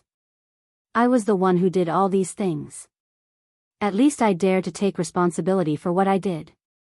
I'm better than those whore who pretended to be a whore. The lady in red pointed at Jiang Pengji and said, Don't think that you are so noble. Go back to your mother's grave and ask her how lowly she was. She stole her own brother-in-law and pushed her sister to Meng Zhan. Now, how did Meng Zhan treat Gu Zhen? She deserved to be avenged. According to the memory of the soul search, the lady in red firmly believed that Lu Shi and Gu Zhen were a couple. However, Jiang Pengji was not so sure about this. If in the original history, Lu Shi and Gu Zhen had given birth to Lu Shi, then how could Wei Ci recognize her at first glance? Lu Shi was Lu Shi and Gu Min's daughter. Could different mothers and the same man give birth to the same daughter? There was no need to think about this.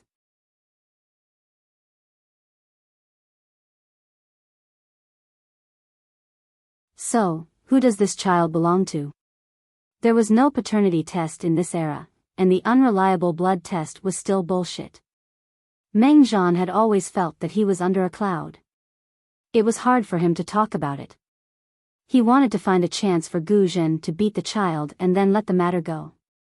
In the end, Gu Zhen insisted on keeping the child, which became the first knot between the couple. Jiang Pengji laughed. Did you also do something to my stepmother's second child? The lady in red said, Meng Zhan has seen Gu Zhen fooling around with the servants in the manor. How could he not hate her? A stepmother would never do such a thing. The woman in red smiled sweetly. The appearance-changing pill is a good thing. Jiang Pengji's smile turned cold. You are indeed ruthless. You use such a shameful and unpresentable trick very well. So what if it's not presentable? Didn't your mother, who was like a white lotus, also fall? The woman in red sneered. If you didn't really hate my mother, I would have thought that you had forbidden feelings for her. Jiang Pengji sighed and asked one last question. One last question. Were you the one who hurt my mother 14 years ago? Did you almost kill her? The woman in red was about to answer, but she suddenly held back. I won't say. Jiang Pengji laughed. I know the answer even if you don't say it.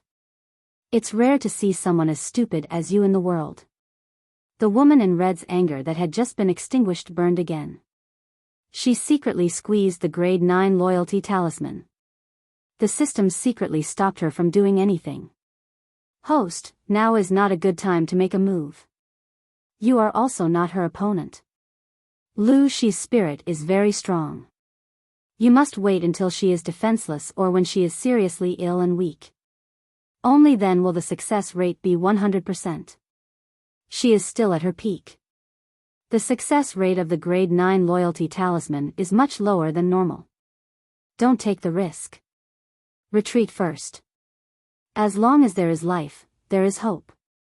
The system also hated Jiang Pengji to the core, but it could not do anything to her. The woman in red finally regained some of her rationality. She swallowed her anger unwillingly and planned to secretly crush the deity's 1,000 miles talisman to escape. Jiang Pengji's spirit was very strong. How could she miss her little trick? The woman in red had just crushed the deity's 1,000 miles talisman when Jiang Pengji, who was a few meters away, suddenly appeared behind her. In the next moment, she felt a sharp pain in her neck.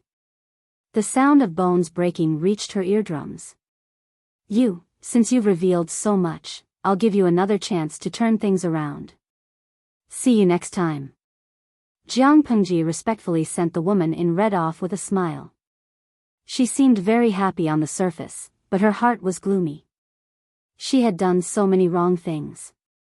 Killing her once would be too easy. It would be better to keep her alive and play with her slowly. Seeing Jiang Pengji kill people and the woman in red disappear without a trace, Wu Majun was so scared that he knelt on the ground. Both of them were monsters. When Jiang Pengji's gaze fell on him, Wu Majun was so scared that he crawled on all fours. He wanted to leave this place. As long as he could live, he was willing to do anything. Why are you running?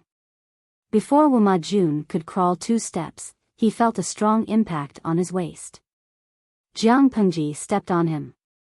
Lanting, don't kill me because of our past relationship. Lu Huan is not your biological sister, but we are siblings. Wu Majun was so scared that his limbs felt weak. His lower abdomen loosened, and a warm orange-yellow liquid flowed out. Snot and tears flowed down his face. Seeing this, Jiang Pengji mocked him. Emotions are useless to me. Why don't you talk about benefits? Wu Majun was inspired. He quickly said, Lanting, tell me what you want. I will give you half of the country as long as you let me go. Jiang Pengji smiled. If you want to talk about benefits, you deserve to die. Your Highness, who asked you not to be a 3-year-old? If he was a 3-year-old, she might have spared his life. Hearing this, Wu Majun knew that Lu Shi would not let him go. Lu Shi, you will die. Wu Majun was lying on the ground. Just as he was about to curse, a foot stepped on the back of his head and pushed him into the ground. Noisy. The foot exerted force, and his head split open. Yellow, green, red, and white matter splattered all over the ground.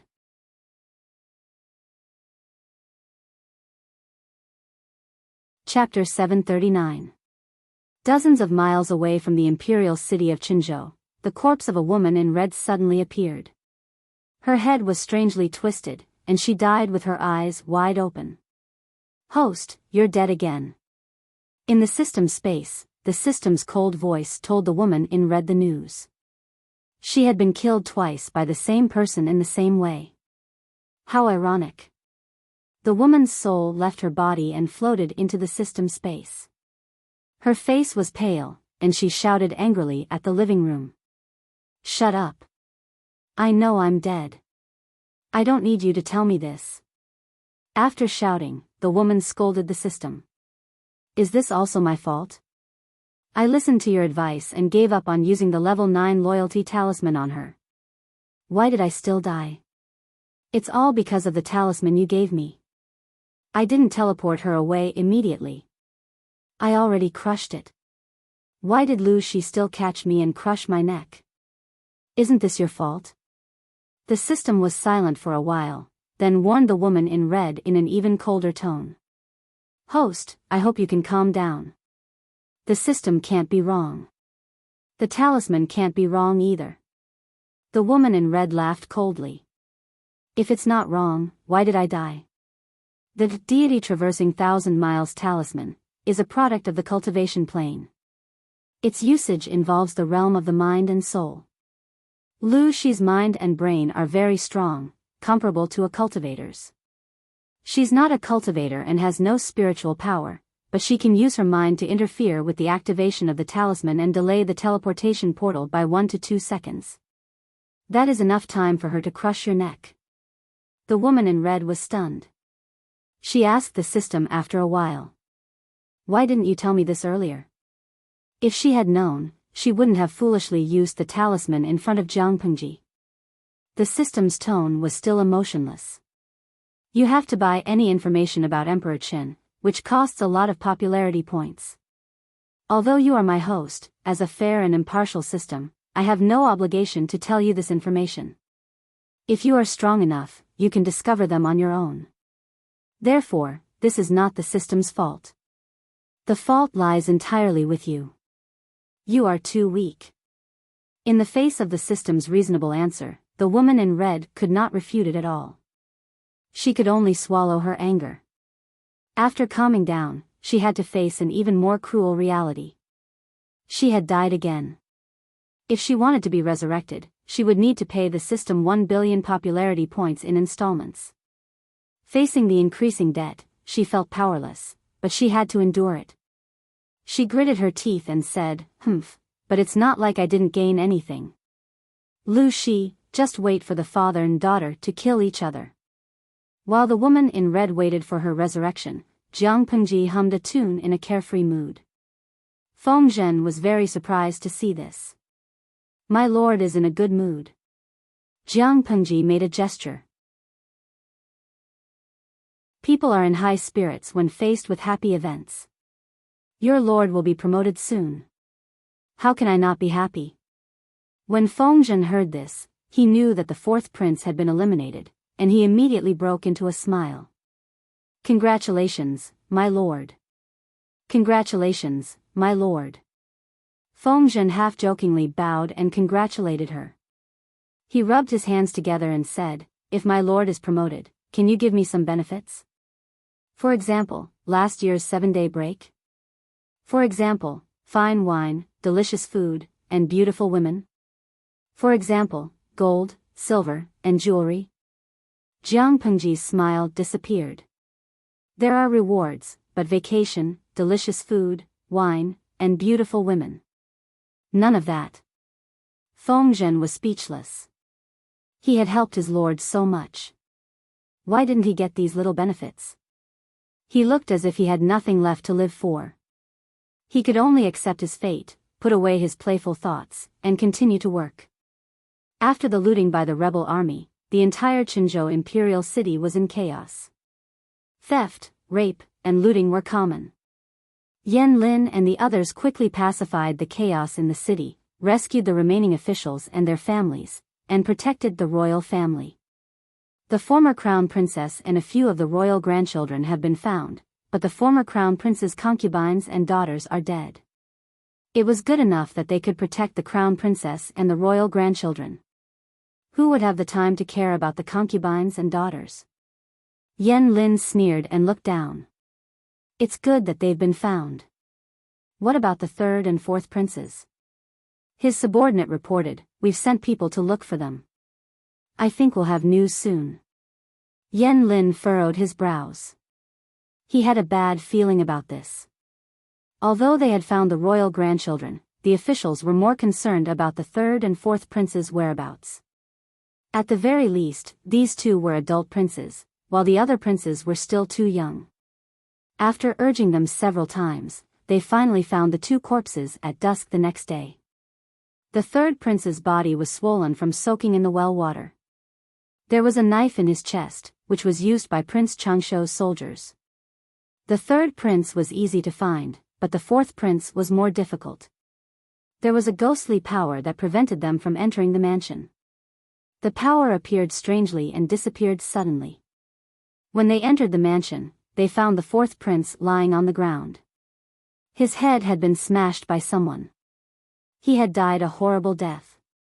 Feng Zhen secretly glanced at his lord and shivered. The fourth prince's head couldn't have been smashed by his lord, could it? In the next few days, they prepared for the emperor and the prince's funerals. 2 of the princes met with misfortune, and the remaining royal grandchildren are too young. Who do you think will ascend to the throne?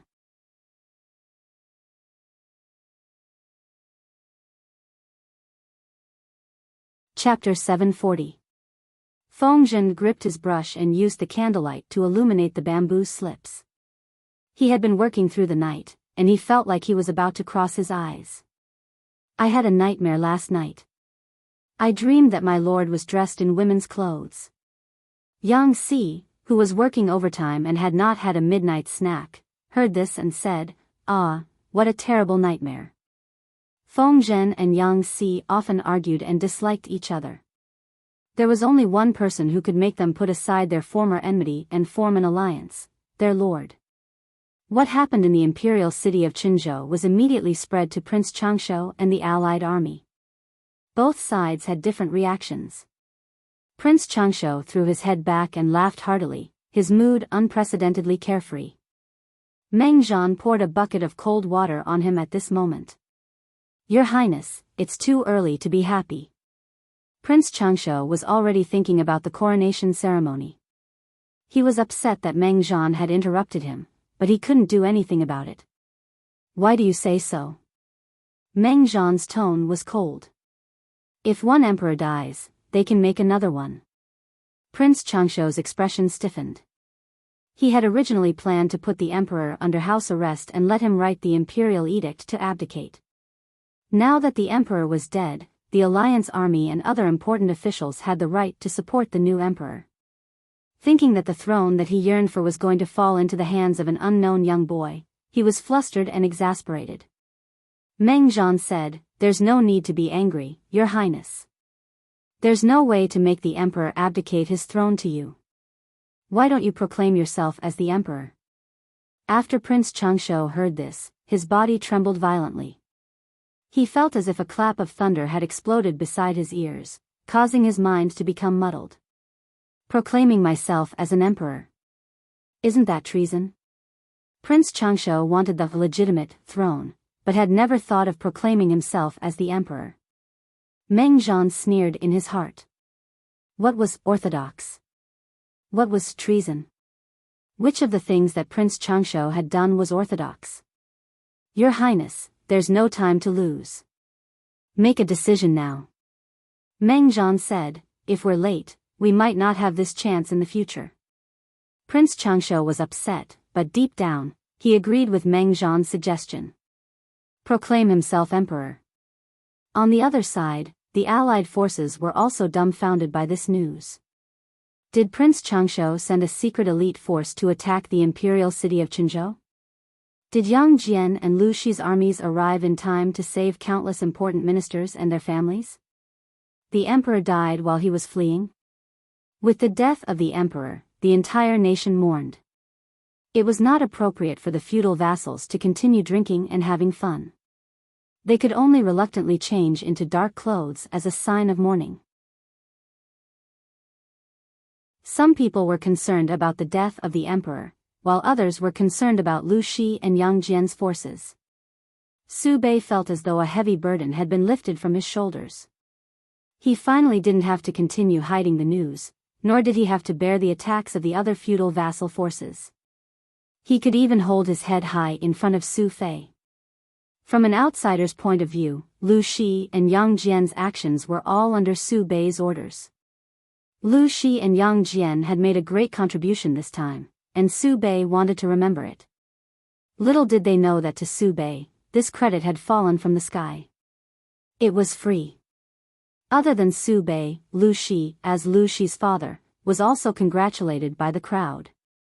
Huang Song secretly said to Lu Shi, "Congratulations, Governor.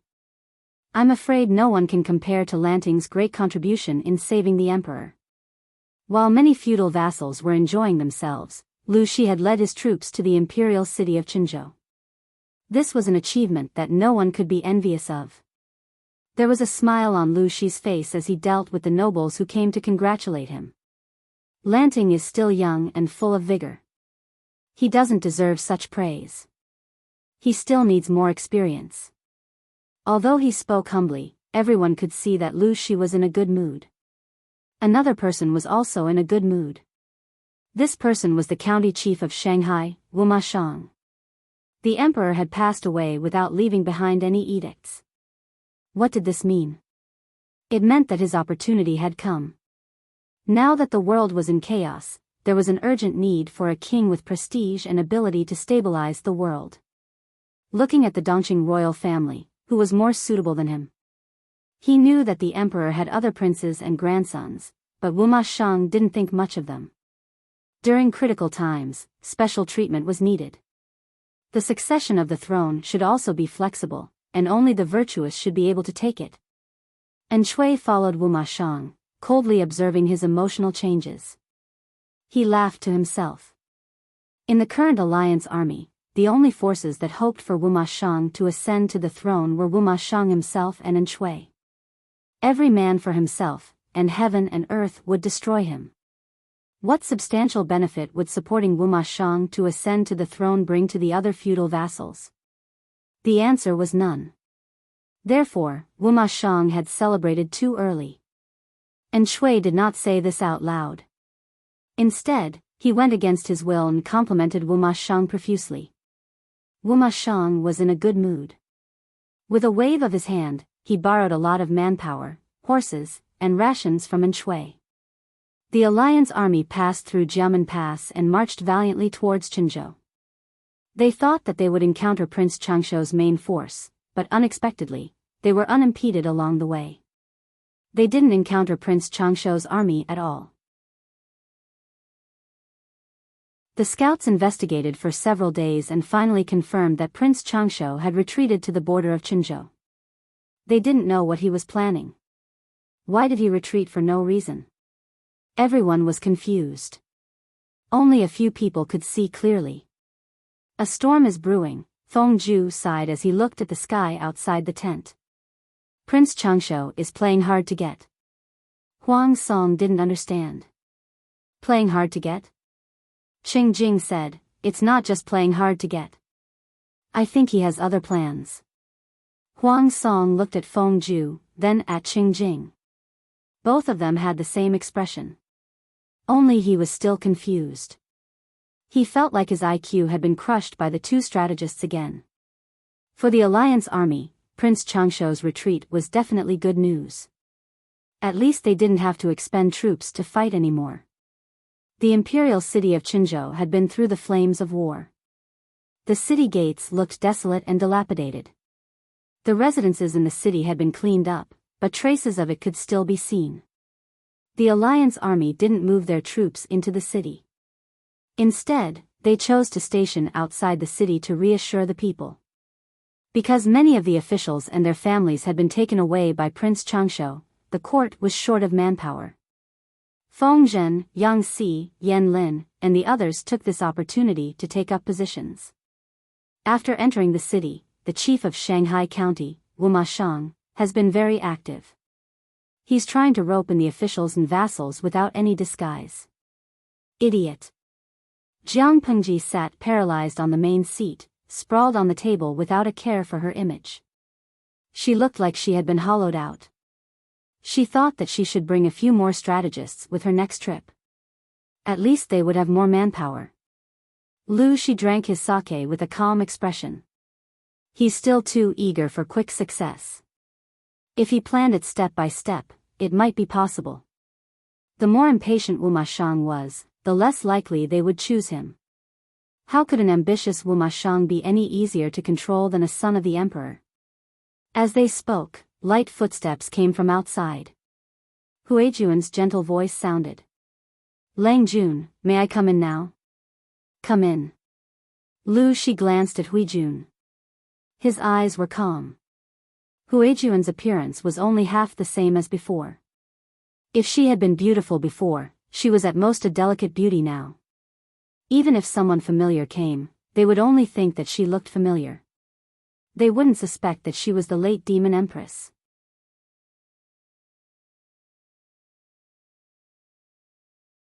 Chapter 741. There were 4 major evil arts in Asia: the Dai nation's sex-changing technique, the Japanese makeup technique, the Korean plastic surgery technique, and the Hua nation's Photoshop technique. When the four great evil arts were activated at the same time, not to mention the enemy, even their own mother would not be able to recognize them. Huijuan's appearance was too eye-catching and could easily attract trouble. It was indeed necessary to conceal it a little. Lang Jun, the court attire has been prepared and delivered. Do you want to try it on and see how big it is? If it doesn't fit, I can alter it. Huijun came in with a stack of clothes and some accessories. Her posture was gentle and humble, without any hint of seduction. All right, I'll try. Jiang Pengji was also a district magistrate, but because of the special circumstances of her appointment, she had yet to wear a court uniform. However, she had to attend the emperor's burial ceremony and the new emperor's ascension ceremony, so she had to wear court clothes. Therefore, he could only ask people to work overtime to make a set.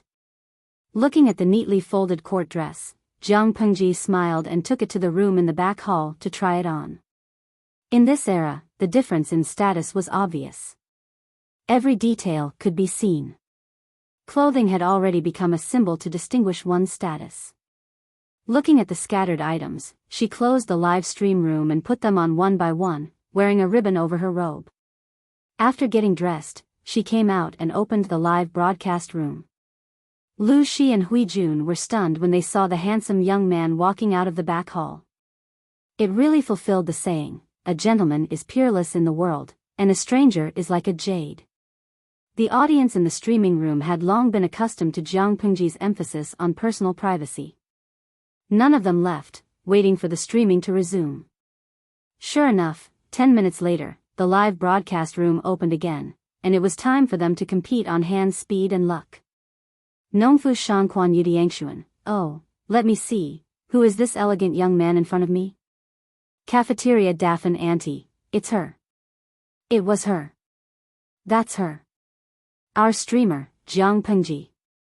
Jianghu Baliansha, to the person above, you must be poisonous. I couldn't help but sing it out. Song of Black Mass, I've always wanted to see the streamer in court attire. I've been looking forward to it for so long, and now that I've finally seen it, I'm so touched that I'm crying. Happy spot, hee, but I'm looking forward to the host wearing a royal robe and a crown. Jiang Pengji couldn't be serious for more than 3 seconds. She shook the ceremonial tablet in her hand in disdain and furrowed her brows. When officials go to court with this thing, are they preparing to use this board to slap people if they can't beat them with words? As soon as she said that, the audience's bullet screen became countless ellipses. Lu Shi, who was drinking sake, almost choked. Lanting, don't joke around. It's fine if you say it in private, but you can't say it outside. Lu Shi coughed again. His daughter's way of thinking was indeed different from others. The tablet was used to make notes and cheat sheets. It was similar to a memo, but in his daughter's mouth, it became a weapon for fighting. If the officials were really like what she said, swinging the ceremonial tablet to hit people just because they couldn't agree with her, would the court still be able to hold court? Hui Jun also covered her mouth with her sleeve. She could not hide the smile in her eyes. In a few days, Langjuan's court attire will need to be changed again. The difference in status meant that the style, material, and accessories of the court attire would change greatly. Naturally, he would have to make a new one. You have a lot of confidence in me. Hui Jun nodded and lowered her eyebrows. Her cherry lips spread into a smile. No matter how good her makeup was, it still could not hide the unique elegance of her eyes. Lang Jun, you keep your promise. If I don't believe you, who else can I believe? Jiang Pengji laughed and threw the ceremonial tablet on the table. She said in a pleading tone, I can't continue with your words. Lu Shi watched silently eating melons, and silently reflecting. Did he give birth to a daughter or a son? It seems a little small. I'll take it back and change it. Hui Jun was smiling when a servant outside reported, My lord, the Crown Prince's manor has sent an invitation. They invite you to the manor for a chat. Jiang Pengji was stunned. An invitation from the Crown Prince's manor? Hui Jun was half kneeling to help her tidy up her accessories. She was also stunned when she heard that. It should be from the Crown Prince's wife. She was still the Crown Prince's wife. After the late Emperor's burial and the young Emperor's ascension, the Crown Prince's wife would be the Empress Dowager. Jiang Pengji frowned and threw the invitation on the table. She said, "Why did the Crown Prince's wife send me an invitation? I'm not going." A sly look flashed across Huijun's eyes.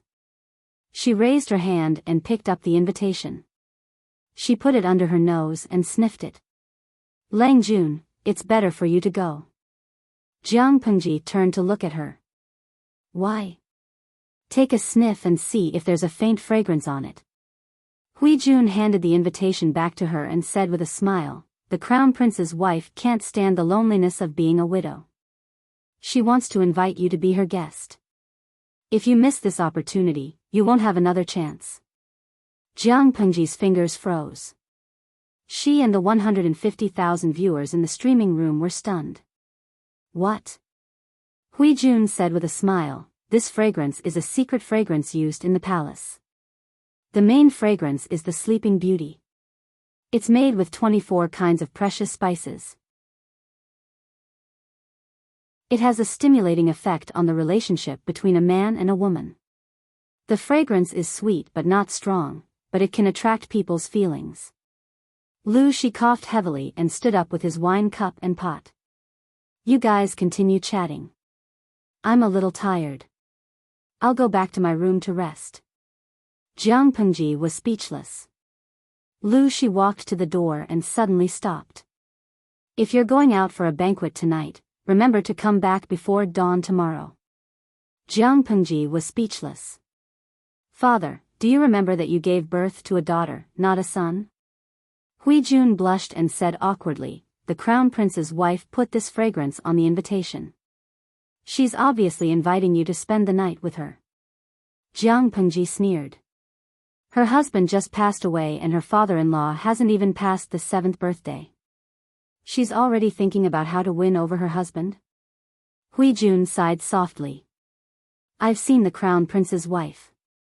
She must be doing this for the sake of her legitimate son." The Crown Prince's wife was a woman in the backyard. She wasn't of noble birth and had limited knowledge. She didn't know that the feudal vassals were determined to support the young emperor. She only saw Wu Mashang jumping up and down.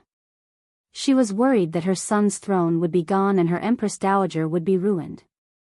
Because of their sensitive identities, if she and her son couldn't become the Emperor and Empress Dowager, they would die. In her panic, she could only come up with this plan. Of course, other than helplessness, this Crown Prince's wife had always been like this. According to your servant's understanding, this Crown Prince's wife isn't as well behaved as she seems.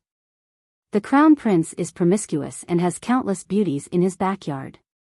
The Crown Prince's wife is lonely and has a fake relationship with the eunuchs who serve her. Now that the Crown Prince has passed away and the royal family is in trouble, she's even more unscrupulous." Hui Jun smiled. "It's understandable that she wants to recruit you as her husband.